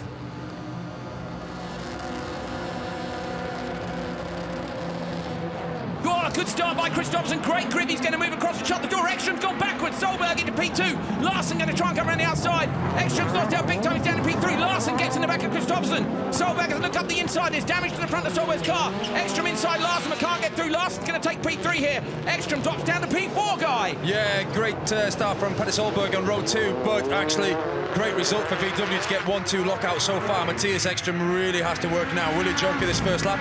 Great for Robin Larsson, almost a privateer, pretty much is a privateer entry, and good start up to P3. Yeah, fantastic to see one of the RMSE cars so far up the field. He's got to hold on to third, of course, until the end of the race. Ekström's going to go. He paused, though, Guy. He didn't commit to that early. Yeah, it's going to work out for him as well, because Niklas Gronholm's gone behind him, so he's going to have a bit of clear track to try and pull back in on Kevin Hansen, and that's worked out absolutely great for him. Right, we'll keep an eye on the lap times. What's happening, of course, in terms of the grip levels, it's hard for these guys. Again, for the third weekend in a row, we've got changing grip levels through the whole weekend. We don't really know whose car works best in these conditions, or indeed who's set it up best. Exactly, it's setup that's key. We know that everybody's cars work well, but at the same time on board here with Johan Kristoffersson, you can see him looking in the mirrors, Guy. Just a little check to see where everyone is. I mean, luckily he knows he's got breathing space, a couple of dances. But there's a few drivers in this series. Larsson's dropped it. Larson's in the tyre wall, so Larsson is in the tyre wall. That's going to see him down to P6 straight away. Ekström is almost on the back of Kevin Hansen, and Kevin Hansen has not jokered, so Mattias Ekström looking really strong, but he would have wanted to be up with the VWs. What's going to be the gap back to Ekström as he crosses the line this time? It is 5.1, still it was 5 points, so they're not really gapping him, Guy, but I think that's too long, certainly for Kristoffersson should get away, but it's going to be very tight. With Solberg, isn't it? It's going to be very tight, bit of damage you just noticed there in the hairpin from the front of Petter Solberg's car. But yes, Mattias Ekström really got to get the hammer down, and obviously he's going to hope that Kevin Hansen doesn't hold him up too much. He's got to be close to him, as we can see him now, just firing up this little alley. I wonder what Kevin will do. So will they put Kevin into the Joker and effectively release Mattias, or will they hold on? No, they don't. So that's also quite clever tactic, I guess, for Peugeot. They'd like anybody to be behind, but of course it is leaving the VWs out front. Well, have they shown their hand in that they think that Kevin is definitely going to go, but they just want to slow Mattias down and keep him off, because obviously they've got a lockout in the next semi-final we've got coming up soon. Yeah, which could see them, couldn't it, on the front 2 rows alongside the 2 VWs. So is this clever tactics? Larsson has gone, so Larsson has withdrawn at the side of the road. Solberg still carrying that damage.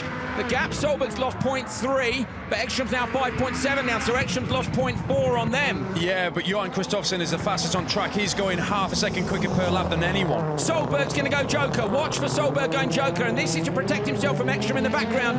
Here comes Ekström now. Kevin Hansen on the inside. Solberg's got this easily. So Solberg protects his P2, and Ekström will know now that he's going to come through in third. He just have to be patient with Kevin. Nothing silly to do. There isn't long between now and the final. Yeah, no mistake. He knows at this point, obviously both VWs are going to probably be ahead of him. He just wants to make sure he makes it to that final. He's pretty resigned to the fact he's going to be on the back row. Just doesn't want to trip up, or to have Kevin Hansen trip up in front of him and cause him to come to an actual stop on the track. Kristoffersson committed through the last couple of corners on gravel before he flats over the tarmac again, and now Kristoffersson goes Joker, so he's gone a lap early, and again that gives him time now, just in case there's a mistake in the Joker. He's not going to need it, is he? Kevin goes and releases Mattias, and was that enough of a difference, Guy? If Kevin had gone early, he'd have been near Petter, wouldn't he? Kevin actually now is given away to Niklas Gronholm. So, look up the inside, but Kevin goes deep on the brakes. Don't tag Niklas there. He doesn't, luckily. That's very, very quick. Over the jump, having another look up the inside. Young Kevin Hansen, he's surely going to do something special this year. Again, so far it hasn't quite gone his way. Of course, he had he was withdrawn in Barcelona, ran at the back of Ekström in Portugal. He is quick and the car is quick. It's going to happen at some point for him, but Doesn't look like it's going to be this weekend, but back to Kristoffersson. Obviously, he's got this one in the bag, just one corner to go before he's going to go to the finish line. Brilliant job by Johan Kristoffersson. He was P2 on the grid, but he's P1 in the semi-final. The VW will be on the front row again in the final. Can he make it 3 wins in a row? Solberg goes through to row 2, and Matthias Ekström through to row 3 of the final. Well, Solberg did brilliantly at the start there. We'll have a look back, I'm sure, at some of the action in a minute. On board with Kristoffersson, he knows that's job done there. Try and have a look at the lap times too, figure out who's got the pace. Kristoffersson 6 championship points, but most importantly, he will go through to the front row. Petter Solberg and Matthias Ekström going through with him. Grönholm, Kevin Hansen and Robin Larsson are done for round 3 in Belgium. So I think this is Petter Solberg apologizing. Johan, what's Petter saying there? Did he hit you? Yeah, he hit me from the rear. I didn't know who hit me, but Petter is a fair driver, so he came straight to me and said that he hit me. But yeah, it was a hard hit, I have to say. But yeah, okay. My launch was very, very, very good. And when we spoke to you yesterday evening, you said, once I get clear air, I know I can pull away. Well, you just demonstrated that again. Yeah, it was good. I mean, I was a little bit cautious on the first 2 laps. When I get the gap, I think it was to Matthias, the joker early. But after that, I tried to push a little bit more because the conditions are very tricky, so it's difficult for us to judge how fast can you actually go without making a mistake. And obviously, if you are behind and trying to catch up the other guys in front, you're pushing like it's the last lap of your life, but on the front you don't want to push more than you need to. So, but I get in the rhythm and then see you in the final. This is another look at the start then. Let's see where Solberg hits Johan. So Solberg gets a great launch that comes around Ekström and then boom. Yeah.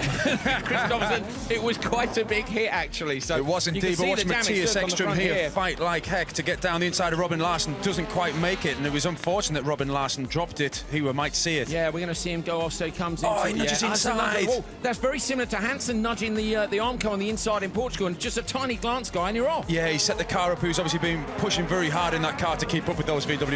Clever tactics, maybe from Peugeot, maybe not. We could be reading way too much into that. It's hard to tell from here. Funnily enough, there was a lot of action going on there, but I just noticed that Nicholas Grönholm actually set the 2nd fastest lap in that behind Kristoffersson. He was only 1/10 on his last lap. So the Hyundai's got real pace for future. He hasn't made it this time, but you know, let's wait and see. In future, would Hyundai be at the front? Win for Kristoffersson, Solberg and Ekström.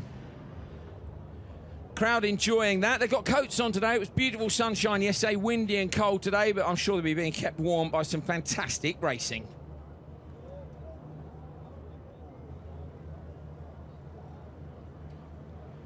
Well, second semi-final about to head up towards the line. Timmy Hansen will be on the pole for this one, with Loeb alongside him. So, you know, we didn't think VW were going to be able to do tactics in the last one. Thanks to a brilliant launch, they locked out the start completely. They did indeed, and obviously Peugeot have a better chance of doing that this time. They're 1-2 on the grid. We're going to have a look back at the start from semi-final 1. In fact, we're going to have a look from Kristoffersson's point of view. So let's have a look at this, and Guy, maybe you can talk us through the point at which he gets a big hit from his teammate Petter Solberg. I think we'll see it fairly easily, but here we go. Second gear as well, second gear start. It's not unusual, but damp conditions just to try and stop the wheel spin. 4th gear. Oh, yeah, there it was, just pushed wide, but he did very well just to slow the car down and keep it tight. You can just see how he's just managing the grip. You can see it's greasy in the surface, isn't it? Interesting what he was saying about when you're chasing, you just go flat out to get them, but when you're leading, you don't know where that risk is. That's that hunger, isn't it, to catch. When you're leading, it's that caution not to drop it. When you're out in front, you don't know where your marker is, and you can always get an impact from behind. When you're behind, you can always see your marker. It's the car in front. So this is a slow motion of the first corner over the crest. That was Kristoffersson holding on. So let's see if we can see anything happen to Larsson in the background. Solberg with a nosedive over the top. Look at Kevin up the inside and Niklas as well, right in the door. But we didn't really see what happened to Larsson. Does he pick up contact here on the front right, Guy? No, I don't think he does. He does really well to get across and in, because look how tight Ekström is on the rear bumper of Petter Solberg. It's quite physical rallycross, isn't it, when you see it in slow motion? There's Johan at the end of the race. Very, very pleased with that. Belgian flag on his gloves, celebrating the event here at Mettet. Been on the calendar since the start of the World Championship. Up in there in that truck, that's Michael de Kiersmaker's truck in the background. That's the Belgian local broadcaster, or national broadcaster. Great to have them along with us here, as well, of course, as the World Championship TV crew. Sebastian Loeb with a big deep breath, a quick glance across. Guy, for me, him and Timmy can play this well, and they've had brilliant launches all weekend. But Kristoffersen was obviously surprised at how good his was, so people are having to gamble with the settings because of the drying track. You know, ideally, they get to turn one side by side and are sensible. Ideally. Maybe side by side's not the best. They could do with being one having a rear gunner, a little bit like VW, but they're in a different position because they're neck and neck off the start line. So it really is going to be a fight between the teammates down the first corner. I would say whoever's got half a car, the other car behind is going to give way and let him come inside. So the last thing you want to be is on the outside. Yeah, Timmy Hansen, of course. We've seen, didn't we, Kristoffersen dive to the inside when he didn't get the best start earlier on today. So we'll find out what Peugeot's tactics are soon enough.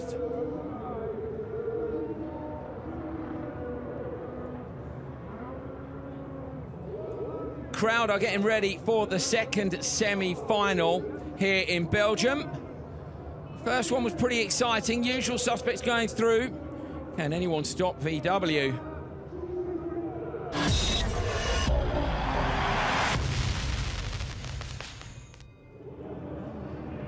Semi-final 2 is good to go. Last couple of cars pulling up to the back of the grid. The Monster Energy girls will leave the grid soon enough. Someone's going to pick up the Supercharger watercourse in the final. Will it be one of these two? It's a Peugeot lockout on the front row. Timmy Hansen just missed out on the TQ. He still gets pole in semi-2. His teammate, the legend, Sebastian Loeb, alongside him. Close to home in Belgium. We're not that far from the French border here. Almost a home win for him. Bakkerud and Timosyanov. Timosyanov, strange tyre choice. A couple of new tyres on one side. That's to do with the rotation direction of the track. And on the back, Yanis Balmanis and Gulan Shisharit. Shisharit would love to make another final after a great appearance last time out in Portugal. Marshall looks this way. They'll be waiting for a radio call to say we're all clear, and then look for his thumbs up at the top of your picture. Again, we're good to go. Now the pressure rises inside the cars. The Marshal walks across the track, and they choose those all-important settings. VW chose very well indeed. Will Peugeot get the lightning starts they've had all weekend, or can Bakkerud do something from row 2? Bakkerud's going to jump it. Bakkerud, maybe Timosyanov. Bakkerud was creeping there, Guy. What, yes. Do you think him or Timmer? Well, actually, I did think Bakkerud, but in my peripheral vision of the screen, I just saw Timmer moving as well, but I was kind of focused on the front too, so I saw Bakkerud, me too. But also, exactly as we saw. And it is Bakkerud. It is Bakkerud. Yes. So the jump start indicator is coming for Bakkerud. That's a disaster. And also, Bakkerud's on the same row as Timmer, and that's obviously who Timmer's kind of in his peripheral vision as well. So he sees him creeping on board here. Right, look, it starts to creep. He's loaded up. He's holding it on the handbrake, and the front wheels are just starting to spin, and just pulled it. He couldn't hold it. Just a little bit too much out on the clutch, and it started to bite and heat. What does that mean in this next start? Now he's got a hot clutch and brakes which are already a bit overheated. You know, he's got to change the settings, and it's going to be a bit of a lottery for him. He's got to go for it, but he's also wanting to build a championship, isn't he? Doesn't want a second jump start. No. And he's second in the championship at the minute. So not great for Andreas Bakkerud. He reverses, it's Sebastian Loeb pulling the car forward into position. Little track map you can see there on the steering wheel for Bakkerud to help him give feedback to the engineers. I know what feedback he'd be giving them about the start, that he's not happy. One of the longer holds maybe, Shisharit on the back row. Clear road in front, and from that grid position he might be able to slot across to the inside, but we'll find out. Keep your eyes peeled then again on the Peugeots, but also on Bakkerud on row 2. He's going to have to be careful this time. Oh, it was a fast reaction time from Bakkerud anyway, and Loeb goes straight to the whole shot. Hansen's going to end up in the wall. Timosyanov, Hansen gets spun round. It's another disaster for Timmy. On the gas, Timmy. Full gas. Pulls it back to the back of the pack. Great job. Bakkerud ends up in P2 with Balmanis in P3, so that was a disaster for Peugeot.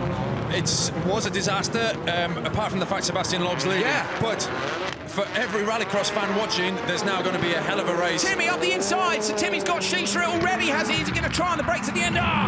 So Tim, what does he do? He's got to go for it, but to be honest, he might even choke it now because Timmer is right on the back of him, so he can give himself some free track. Well, they're going to... Shisharit goes Joker, Hansen goes standard lap. Good move, and he was watching for that, wasn't he? And I'll bet you Shisharit's spotter will have gone Joker because they'll be thinking that Timmy's going to go. And I bet Timmy's spotter was saying, go Joker if Gillane doesn't. Exactly. So Sebastian Loeb leading. It could have been a nice 1-2 for Peugeot, but poor old Timmy Hansen, you know, the problem he had in the semi-final in Barcelona, he then spun in the final in Portugal, so it's not quite coming together, but he's not gone yet. Timmy Hansen could still make it on board with Backerud.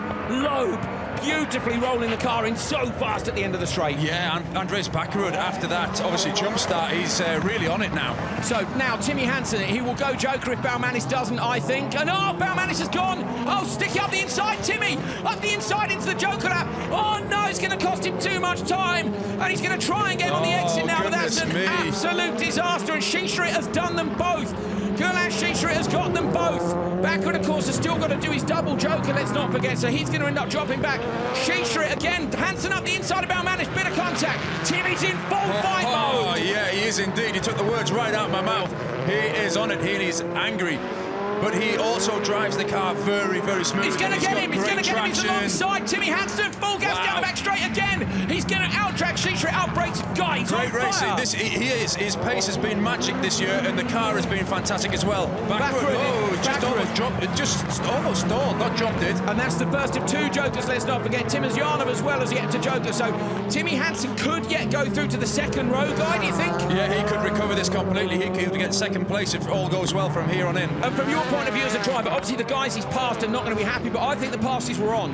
Yeah, you know, absolutely. He was side by side. It wasn't in the back. He didn't push the pass, as we say. Come on, Timmy. I have to say, you know, he became a dad just 8 days ago. He's been on fire all season. I feel like he's had bad luck. I want to see him in the final. I want to see it's a magic thing becoming a dad, but he will not be thinking of that now. Just right now.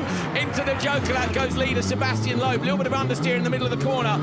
Fights the car. You see him on board, looking left and right. Comes out well clear of Backerud, and Backerud's got another Joker to go. So Sebastian Loeb's got this tied up, surely, hasn't he? He's a long way from. And Sebastian Loeb is flying. He's done a 40.0. Loeb then on a big push. Timmy Hansen, maybe not with the lap times, but certainly with full aggression. Timazyanov will Joker next, and look at Timmy. He's absolutely throwing it around. So this is all about recovery for Hansen, the pole man. The bumper's flapping up and down. He has another look up the inside of Timazyanov. He's done him again. This is brilliant driving from Timmy Hansen. Timmy's going to go through 100%. I think he's going to be row 2. Don't drop it now, please. I'd love to see a fight. Yeah, it's absolutely brilliant, that start. And Backerud again for his second Joker. This is critical. Can he do Timmy Hansen? He might be able to, you know. Backerud with 2 Jokers might be able to. Timmy Hansen fought back. He's going to try. There's going to be a drag race down to the end of the straight. Backerud has got it. So Backerud has got Timmy up and over the jump. Timmy, I wouldn't bet that he won't pass him, considering he's passed everyone else except Sebastian Loeb. So Loeb leads to Backerud. Timmy at the minute is looking at a place on the back of the grid, and he'd like to be row 2. I thought he might try and rotate the car tight there, but he doesn't. From that start, that restart, Andreas Backerud's front end of the car was in the air. He was in a pinch movement. We'll see it in the replay. So what an awesome job. 2 Jokers. Oh, amazing. Similar Solberg did it a couple of years ago, made it through with 2 Joker laps after a jump start. Brilliant drive. Sebastian Loeb takes semi-final number 2. Peugeot goes through to the front row. Row 2 is going to see Andreas Backerud. And then row 3, Timmy Hansen with the fight back of the year so far, books a place in the final. Well done, Timmy. That was Rallycross. Yes. That was pure Rallycross. Brilliant. That's more like it. People passing too, you know. You can pass. You can. You can pass. Fantastic for Loeb, but that was all about Hansen. He doesn't know what happened behind him. No, he's probably thinking, I won't be seeing Timmy in the final. Sebastian Loeb, 6 points. Backerud, 2 Jokers, 5 points and a place in the semi. Timmy Hansen with the best fight back we've seen. And I'm very pleased to say that Neil Colas managed to grab Timmy Hansen on the way back into the paddock, so we can hear Timmy's thoughts on an incredible race. Timmy, that was one of the drives of the season so far, maybe the drive of your life. It's, first of all, I'm a bit pissed off by the first corner. I got spun around really bad. And after that, you know, you find yourself in a position and you need to handle it. And when I accidentally jokered behind Baumanis, he took a really late decision and I was already going, exiting 6th. I knew that there are 3 cars I have to overtake on the track where it's impossible to overtake. But I passed Baumanis immediately in turn 2, and I was able to get on the inside to Schischrit in corner 6-7, this super tight, super fast chicane. That was one of the scariest moves I've ever done, but it got us this far. See you in the final, well done. Thank you. smiles in the end. He was unhappy with this at the start, and apologies for the language. Obviously, you can see the contact from Baku. Yeah, to be fair, I think I'd be unhappy with that guy. I don't know. I think he needs to. We see it again. Okay, it's not. It's coming from a little bit from Baumanis, and but then Timmer as well. I need to see that about 5 times to decide whose fault that was. A lot of deciphering through that one. It wasn't Timmy's fault, and that's why he's annoyed. And again, apologies for language. But you're cross. He's cross, and of course he is. He must be full of adrenaline after that. Let's see him in the final, eh? Oh, cannot wait. Cannot wait. Shisha it down the back straight, Hansen up the inside. That's brave. That might be the passing move I've seen in many a season of the World Rallycross Championship. Here, I thought he got about. Honestly, Guy, we've seen a few passes here. Timmy has passed everywhere on this circuit. It didn't get it done there, but incredible. Yeah, he could have done it, just didn't quite work out for him. But here, back again, up the inside of Timmer in the hairpin. Here, watch Timmy just go slightly wide, leaves the door open. Thanks very much. Timmy Hansen says, I drive this corner better than you. I'm getting it straight. I'm gone. Bye. Absolutely fantastic. So backward, of course, Timmy won't know whose fault it was. Loeb took the semi, brilliant stuff. Timmy won't know whose fault it was at turn 1. We don't really know, but doesn't matter. He's going to be in the final. Cannot wait. Whew. Right, let's take a breath, shall we, after semi-final 2. Semi-finals are always exciting. We've got 2 finals still to come.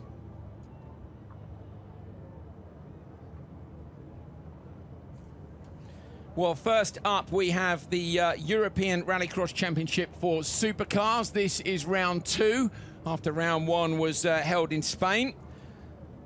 Looking forward to seeing this one. We've got a good fight on our hands at the front of the field. Guy Wilkes, so we've got Cyril Raymond, we've got Anton Markland, and we've got Rainis Nitish. But we're going to have a look back at semi-final 2, first of all. So we're going to see it from on board with Baccarat's point of view.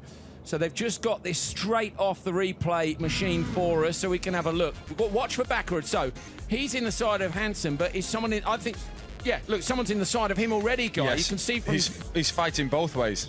Yeah, okay. He was the filling in the sandwich. Okay, so he was struggling. We're going to have a look back.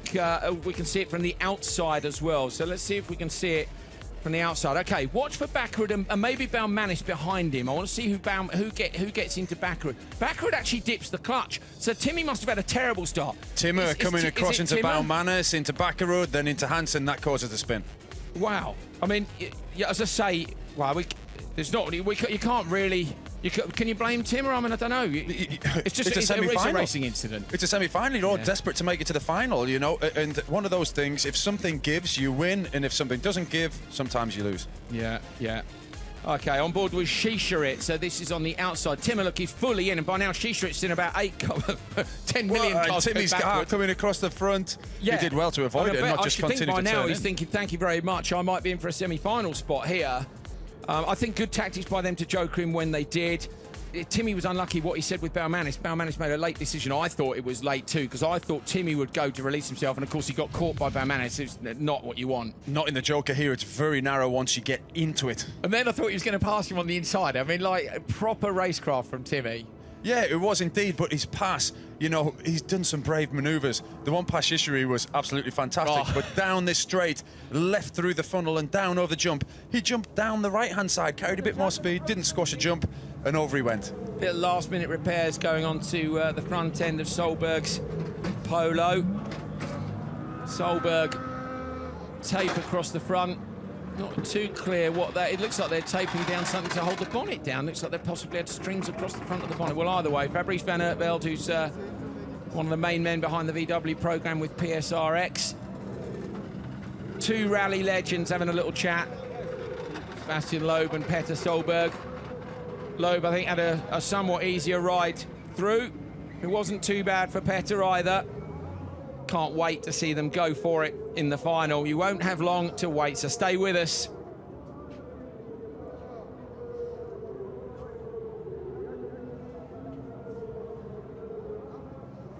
FIA European Rallycross Championship for Supercars continues here in Belgium.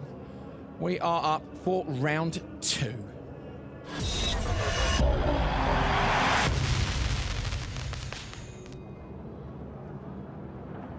Crowd waiting for 2 more races before they head for home. A few of them probably stick around for a few beers. They certainly did yesterday. It was a bit sunnier yesterday. Cannot wait for this. On pole, is Cyril Raymond. It's his first event in Euro RX Supercar. He wasn't there, unfortunately, in Spain at the start of the year. I think the deal wasn't sorted quite in time, so he has Rainis Nitish alongside him, who was the winner in Spain. Row 2, Anton Marken, the current European Rallycross champion for Supercar. And of course, he was P2 in Spain with Ulrich Linnemann, who's made the move up from Super 1600. And then Peter Hedström and Anders Bratton on the back.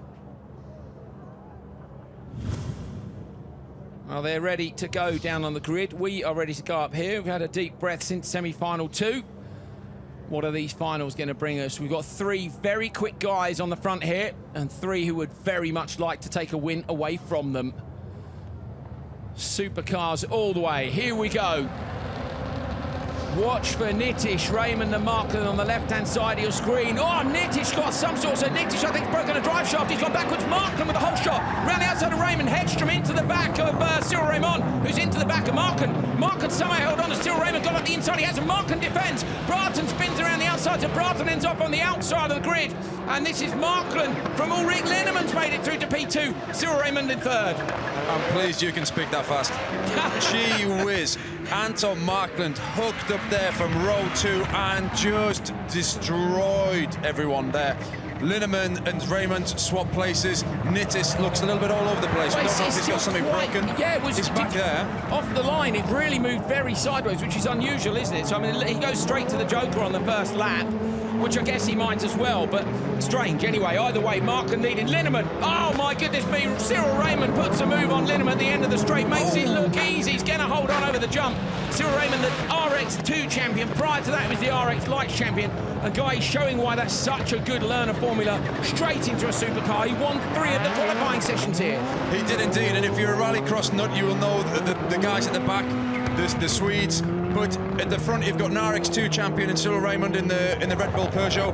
In the front car, the Markland car, Anton Markland drove with EKS a few years ago, so he's been at World Championship level. He's won touring cars as well. Into the Joker goes Linnemann, who's been a front runner in Super 1600. You know, Rainis Nitish has been on the podium in. This is a quality Euro RX field and final. Absolutely. Marken's still leading from Raymond. So, okay, this I think is going to come down to Joker tactics. For me, Cyril Raymond has had the edge on Marken in terms of pace this weekend. He has. So are they going to Joker him early? Because Marken, there's no way he's going to Joker. I think he'll wait and hope that it comes down to a one-lap shootout at the end of the race. Anton looks, he's got a good drive out of that, and Raymond's gone wide. So Cyril Raymond with a mistake. Yeah, he's got to put him under pressure. Yeah, Anton Markland needs to put Raymond under pressure, but he also needs to put himself under pressure. He just needs to push that little bit harder, Anton Markland, I feel sometimes. He drives so well. Here he goes. Raymond's in the Joker. Cyril Raymond into the Joker. Hedström's gone with him, watching the background for Nitish, who we thought broke something at the start, but can't have done with the pace he's got. He might get through. Raymond's going to go back behind Nitish. So Nitish, who had a super sideways, almost backward start, obviously doesn't have a problem with the car guy because he's on an absolute flyer. And Raymond will find it a lot harder to get past Nitish than he did Linnemann. Nitish is used to this kind of pressure. Yeah, he is. Nitish, he's a fully-fledged supercar expert, but Raymond has a look up the inside. He was going for a Timmy Hansen there, although any move around this circuit can be called a Timmy Hansen after semi-final 2. But, OK, Marken, does he Joker now? I think he does. Here he goes, he's straight in. In goes Marken, so this is a great decision to defend from Nitish, who had a bad start. Oh, Marken's run the nose wide. He has to be really late on the throttle, almost into the tyres. Nitish is going to have a look at the inside. Marken's going to move across and try and hold him off. Nitish might go late on the brakes. He stands it on its nose, hits the back of Marken. Marken holds on somehow. Cyril Raymond's going to try and capitalise. He has to look up the inside. He'll be in the back of Nitish. Sideways, the Peugeot has a look, but they can't. But great bit of driving from Anton Markland there, very tactical. He actually slowed it up a lot more than he would usually go around that corner before the jump.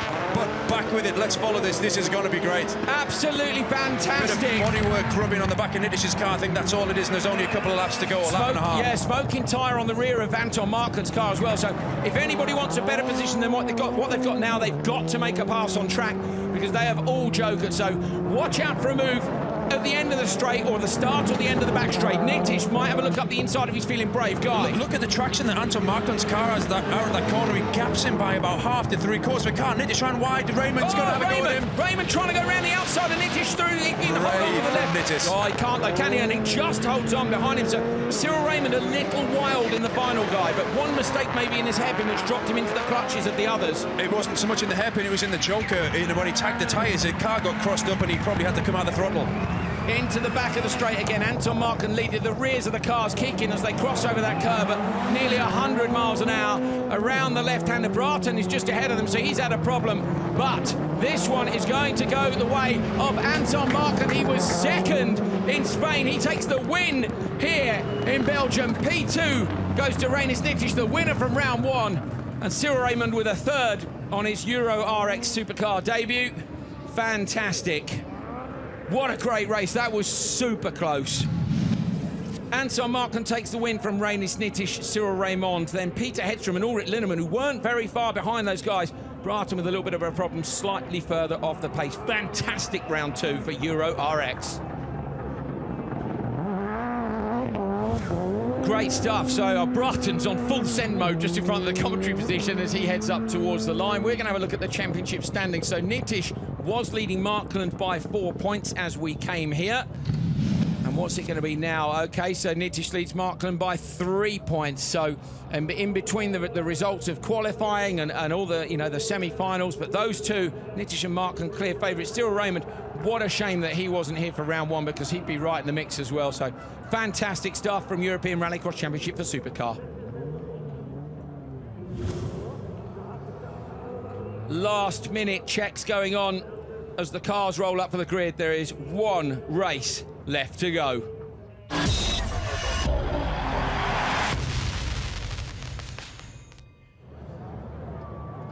Doors are open, tyre pressure's being checked. Last minute getting ready. Neil Cole is with Bakkerud. Well, Andreas, we can see the damage on the side of the car. That semi-final 2 is exactly why people watch Rallycross, and somehow you've made it into the final with a double joker. Yeah, well, it's so much action here in Mettet. I mean, like, this first corner is so tight, everybody is attacking at the same time. And also you can see the number 2 and 1 and 2, the line they were in were quite greasy and wet, where line 2 and 3 was much better. So it's hard for the guys on pole position. So this is a big action. And is the car all facing in the right direction? I saw they changed the tyres. Is everything feeling all right? Not 100% straight, but almost. Okay. Good luck. Thank you.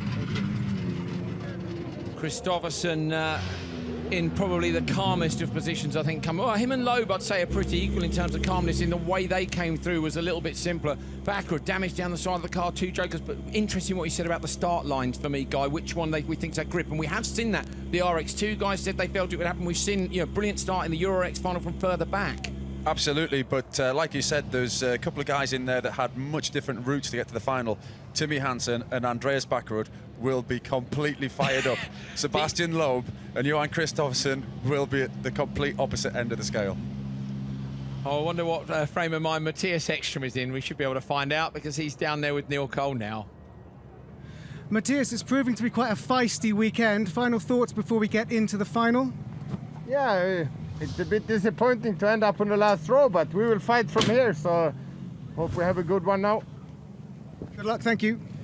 Well, he's in full focus mode as well, Guy. I'm interested to know, just quickly, do you want to go in full of adrenaline like Ekstrom, Bakker or Hansen, or do you want to go in nice and chilled like Loeb, Kristoffersson? I'd rather be nice and chilled, but the horns are coming out of Ekstrom's helmet.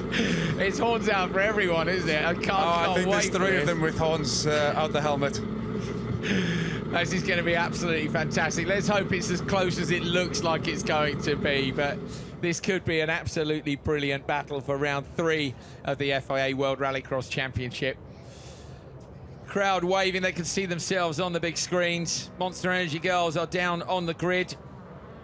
Remember, the Supercharge Award is up for grabs for the person with the fastest reaction time in the final. I've no idea who that's going to be. We've seen a jump start from Bakkerud and he still makes it through. So in theory, it's possible to get a podium even with a double joke, although I think the level these guys are at would be a bit less likely. And absolutely, we just saw in the Euro RX final there, a second row person getting to the corner first. Yeah, so it is possible. It's very much. Maybe you're in a better position if you're not on the front row. Well, we're going to find out soon enough, aren't we? Kristoffersson and Loeb rolling up to the grid. Solberg into P3, bit of tape on the front of the car, but nothing untoward, I think, with the Polo. No, it doesn't look like it. I think that was just from the nudge that he gave his teammate Johan Kristoffersson. That last launch before you know the next one is going to be down to turn one into the funnel at Mettet, you know, with 6 other drivers. These guys have done so many of them, it almost looks like they're calm and relaxed, they're just going through the motion, which they are at that point. They just want to make sure the start RPM's right, that they're feeling in the legs, the bike point, the clutch. That is just a check, and it's also a tyre clean, just to make sure you get dust and dirt from the tyres. But pulling up here now, you really are switching modes. It is race mode. You know, if you've got a visor, it's almost like the visor's coming down even if you don't pull it down. It is like, right, okay, this is it. Mega adrenaline, mega adrenaline.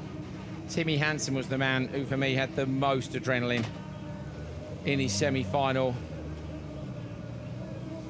Creeping the car up towards his grid position. He will be the last one to join them. Okay, round 3 of the FIA World Rallycross Championship, the final lineup for you. Johan Kristoffersen, the world champion. He's won 2 events this season. He even won the last event last season. He's going to make it another one. Sebastian Loeb hasn't won since Latvia in 2016. Row 2, Petter Solberg. He hasn't won since Lydden last year. His teammate's been bossing it. What can Andreas Backerud do alongside him? Remember, these two have got a bit of history as well. And on the back row, Matthias Ekström and Timmy Hansen. Wow, okay, here we go. Just a few minutes more of action left, and I'm hoping it lives up to the semi-finals and the European final that we've seen here already. There are the guys up in the spotters tower. They're ready, we're ready. Tighten those belts on your sofa at home. This could be a wild ride. Thumbs up from the marshals. Ready to Race is going to come on for the last time this weekend in Belgium. Here we go. Green light, Solberg dips the clutch in the background. Loeb goes sideways, moves to the inside. Kristoffersen gets hit from his teammate Solberg. Ekström's going to try and come round. Kristoffersen's in the wall. 2 wheels, cut back down. Backward, hits the wall sideways. Solberg slots in. Kristoffersen's got his own teammate alongside him. Timmy Hansen up to P2. It's a Peugeot 1-2 at the minute, Guy Wills. It is indeed in a 3-4 for VW. Oh, Ekström trying to go around the outside. He's just got far too wide there. But Johan Kristoffersen on 2 wheels. He rode that wall, and he just had to. He was lent against the car, and it dropped it back down to 4. But back racing, here we go. Kristoffersen down in P3. What's he going to do tactics-wise? Solberg goes Joker on the first lap. Will either of the Audis go with him? They don't. So both Audis stay on the standard lap. Solberg is the man who's decided he can get a bit of clean air at the rear. Oh, lovely car control every inch of the road. I think Matthias Ekström maybe missed a trick then. He maybe should have gone as well into the Joker. I guess he wants to win, doesn't he? And he knows if he follows Solberg in, that's going to be a tough ask. Loeb with Hansen. Kristoffersen's all over the back of the 2. Solberg picks up the Monster Energy Supercharger wall for fastest reaction time. Hook a wheel on the left-hand side. Pull the gears down the back straight. So what do you think, Guy? What do we do with Kristoffersen if you're VW spotter now? Oh, Timmy Hansen! Massive moment. That's where Kevin had a huge shunt last year. How did he hold it? The wall held onto that, didn't it? Well, we saw from inside. Here we go. Kristoffersen in the Joker lap. This is going to be it right here. Watching for the Audis in the background. Petter, Watch for Petter who's racing. Solberg's going to try and get the edge on his teammate. Petter alongside Kristoffersen. Petter, Solberg's got the inside line. And he's going to hold the position unless he's too late on the brakes. Kristoffersen will have a little look. Fastest lap of the day by Solberg to take his teammate. And that is exactly what he needed to do. Clear track. Petter Solberg is so good at that. So good at that. This is what they needed. Of course, Audi needed to do last time in Portugal. If you get Kristoffersen on the front row, he has choice of tactics, and it didn't work here. He ended up in the wall in turn 1. Now he's having to choose. You know, we're seeing a fight sideways from Loeb now. Where's Hansen going to go? The biggest problem here is Matthias Ekström's getting held up by his teammate. They've just released him now, but that's happened a lap too late. They're too close. So Backward's going to go backwards, and I can't see how Ekström can get out in front. He's got what, 2-3 car lengths backwards all the way out wide. So the VW is going to pass the Audis. Yes. There we are. Yes. Loeb through the chicane, Hansen with him. Peugeot are 1 and 2. They didn't take any wins last year. Can one of them do it here, Guy? You've been looking at the timing screen. Fastest lap, Solberg again. I was just about to say, they beat me to it with the little icon on the screen. Petter Solberg is on a massive charge here. This is really for the win. Petter Solberg can still take the win. Right, if you're Peugeot and you're watching timing, you've got a Joker. Now they Joker both cars. Yes, into the Joker lap goes Loeb and Hansen. Loeb runs wide. Hansen's going to try and get the nose in tight. Solberg's full gas on the inside to try and take them both. Sebastian Loeb might be able to edge Petter Solberg here. Solberg late on the brakes. The VW up the inside, but Loeb holds it. Loeb holds it. Brilliant tactics from Peugeot. Absolutely perfect timing. Now this is a race to the flag on the track. Oh, my word. So Ekstrom in the lead. Fastest lap of the day, Ekstrom, but it's too late, guys. It is too late. And like I said, he should have jokered behind Mettet Solberg for me. Timmy Hansen with a lap to go to try and pass Solberg in front, but I don't think he'll be able to, but he might be able to get a double podium for Peugeot, we'll see. Sebastian Loeb comes around left-hander. What a train. This is a train. Christopherson having a look up the inside of Hansen, so watch for pressure in the background. Christopherson trying to get a podium place, but he can't. Oh, he looks, he does have a look, on board with him. Yeah, he's got to do something special this last lap. We know how fast Timmy's been around here all weekend. He's done some absolutely fantastic overtaking manoeuvres in the semi-final. Johan Kristoffersen's got to do something special now. Another fastest lap from Matthias Ekstrom. Can he do enough to put himself somewhere in the mix for a podium when these guys go to the Joker? We're coming up towards the very end of this race. Ekstrom up through the chicane. Watch him in the Joker lap now. Sebastian Loeb on the inside. Loeb, I'm sure, has got this, but can Ekstrom take a podium? The Peugeot rounds the last left-hander. Latvia 2016 was his one and only win, but Sebastian Loeb wins in Belgium. Fantastic drive by him. P2. Oh, wow, goes to Solberg, and P3 to Hansen. Ekstrom couldn't get there. Ekstrom was just a 10th off the back, was he? Was indeed. What a great win for Peugeot. That was absolutely fantastic. They've had a great start to the year. They just hadn't had a win. That was a great drive and a great team effort. All three drivers all weekend, Kevin Hansen, Timmy Hansen and Sebastian Loeb, the top two factory drivers, Timmy Hansen, Sebastian Loeb, have been absolutely fantastic.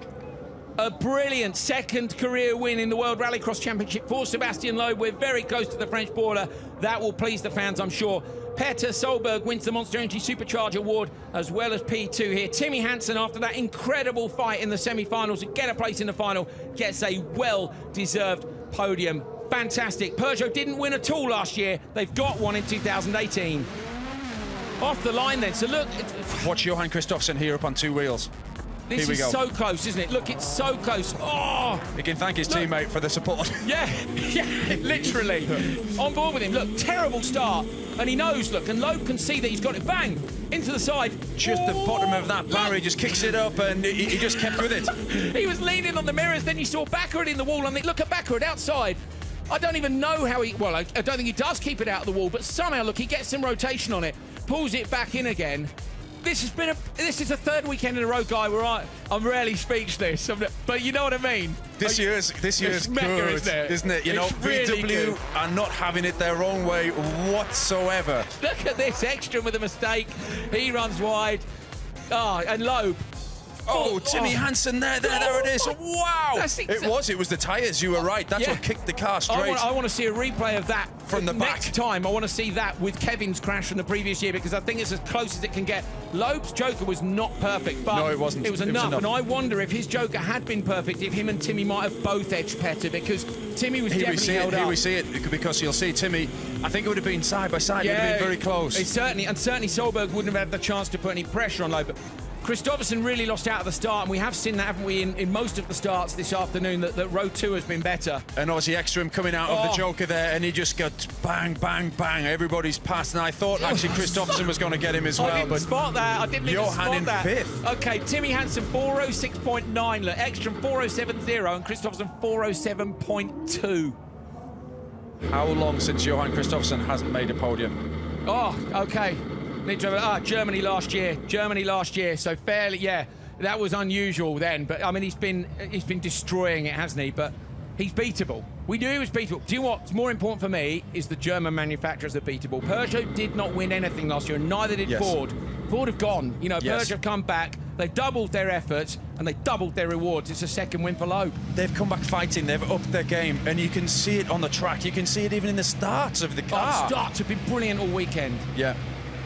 Let's see what emotions on Sebastian's face when he gets out of this car. I think he's going to be really pleased, because this is a better win than Latvia. Latvia was great. The first win's always nice, but you know, this was a fight. This was a brawl, wasn't it? Yes. Go on, Sebastian. You know when a driver gets on the roof, he's gonna that he really enjoyed it. Fantastic. He wants to go again. He does. Fantastic. Sebastian Loeb is the winner of round 3 of the 2018 FIA World Rallycross Championship.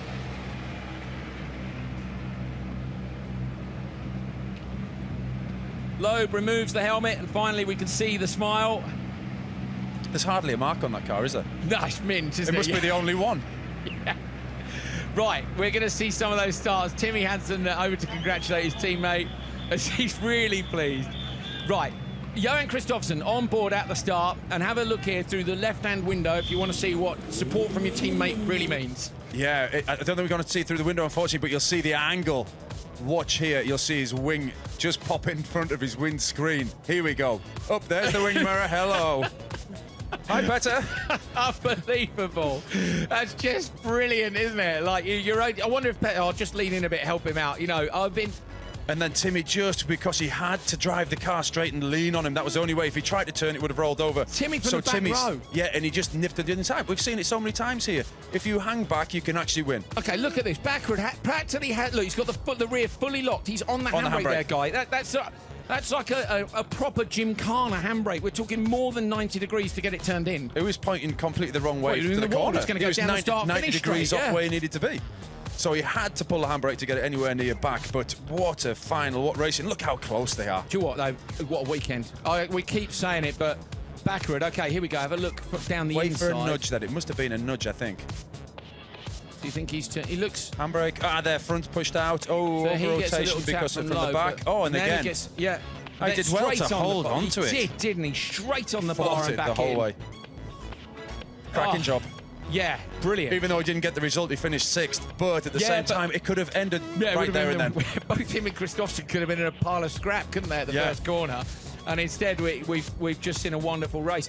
Ekstrom, for me, the guy who didn't get the result that he could possibly have got, with those 2 fastest laps he banged in, should KS have released him earlier? I think so, but that was just about to roll into what actually he got himself into the wrong position on that hairpin, got pushed wide, and he lost a lot of time.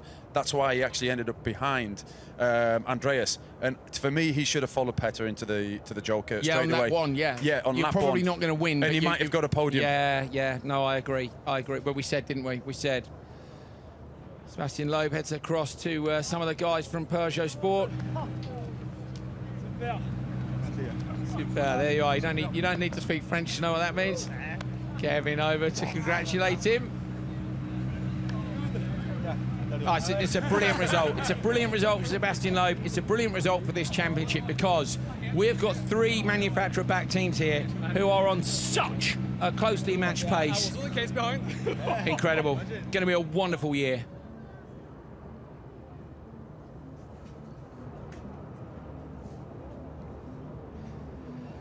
Johan Kristoffersson coming back on a quad bike, not looking at all happy compared to Sebastian Loeb, who we're going to catch up with now, and I think might be smiling. Sebastian, we can see how much it means to the team and to you personally. Tell us how important that win was. Yeah, for sure. This win is incredible. It's a long time I'm trying to get a win. I won one last year, beginning of the season, or no, 2 years ago. And now we are really in the fight since the beginning of the season. All the team is here. It was important to bring a win to the team, 2 second place in the beginning of the championship, and now a victory here in a nice track in Mettet. So I think the team is really in a dream. Me too, to be able to bring them this first victory. It was a very good drive, very good weekend. So really happy to be here now. And the racing has been incredible today, and that final was hot. Yeah, it was a tough racing with different conditions again, like in the beginning, since the 3 first races. So wet, dry, and in the final it was a tough battle. A long time I saw Ekstrom in front, and I thought that he already jokered and that I lost. And when I saw him go to the joker the last lap, I said, oh, I won. So that was just an amazing moment. Congratulations, enjoy the podium. Thank you. That's brilliant. That's brilliant. Johan Kristoffersson continues to lead the World Rallycross Championship, but that win for Sebastian Loeb pushes him up to 2nd in the standings. Solberg is in 3rd, backward dropping down. And Matthias Ekstrom 5th, Timmy Hansen is in 6th. Gronholm and Balmanis round out the top 8. But look at that at the top. There's not many points in it when you think there's 30 up for grabs every weekend. And we've got another 9 to go, if my heart stands it. Neil Cole's grabbed another one of our podium finishers. Petter, at the end of that final, that's the kind of action that Rallycross fans want to see, but was it a fun final to be in? Well, from the start, I don't have a clue what happened. I I didn't close my eyes, but I just did like it because I hit on that side and hit on that side, and came out from the first corner. I was fourth. I had a good chance on the downhill to come up on the third, but you know, you don't want to destroy anything. And after that, you know, the car felt actually very good, so I was thinking, okay, let's go for a big attack.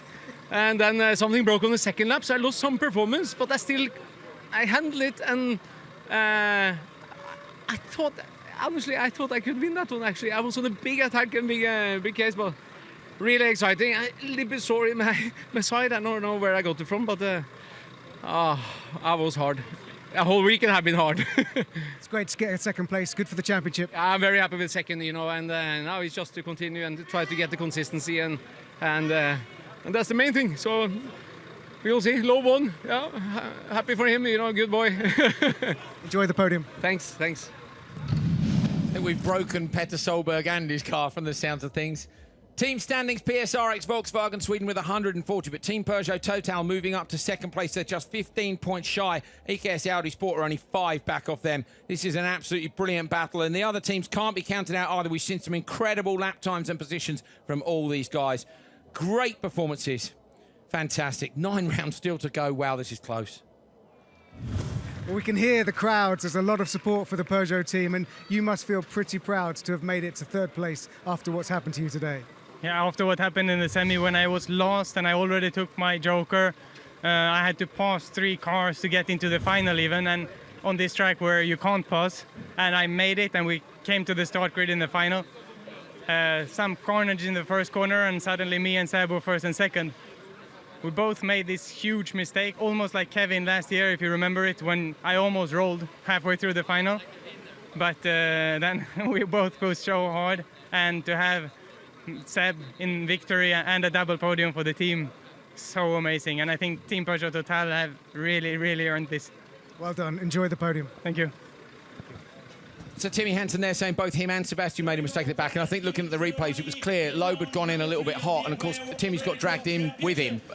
Timmy got dragged in a bit hotter though. It's difficult when you're behind so close because you're actually blind and you trust that driver, but you only have to get it 6 inches slightly one way or the other and it can be wrong. I reckon Sebastian got it wrong by about 6 inches, Timmy Hansen by about a foot, didn't he? And a tap on the wall. Kevin will be looking at that going, how did I get away with that last year? Absolutely. There's a lot of happy people there in this podium, isn't there? I'm happy. I hope you guys at home are happy too, because this is brilliant. You know, we had a worthy champion last year. VW came and they destroyed everyone, and well done. But I'm so happy to see that the others have gone away and gone, do you know what? We can do this. We can beat this. Let's up our game. And finally, Peugeot, no wins last year. There are 2 of them on the podium. They've been threatening to win all year. They've done it. You know? Absolutely. It just shows how focused Sebastian was on his driving, Sebastian Loeb. Because when he went into the last corner, he didn't realise that Matthias hadn't choked. No, he's thinking, oh, second. Yeah, he was made up, wasn't he? Absolutely. But that's in the car, though. That's fascinating, isn't it? That you can be so buried in what you're doing that you don't know what position you're in.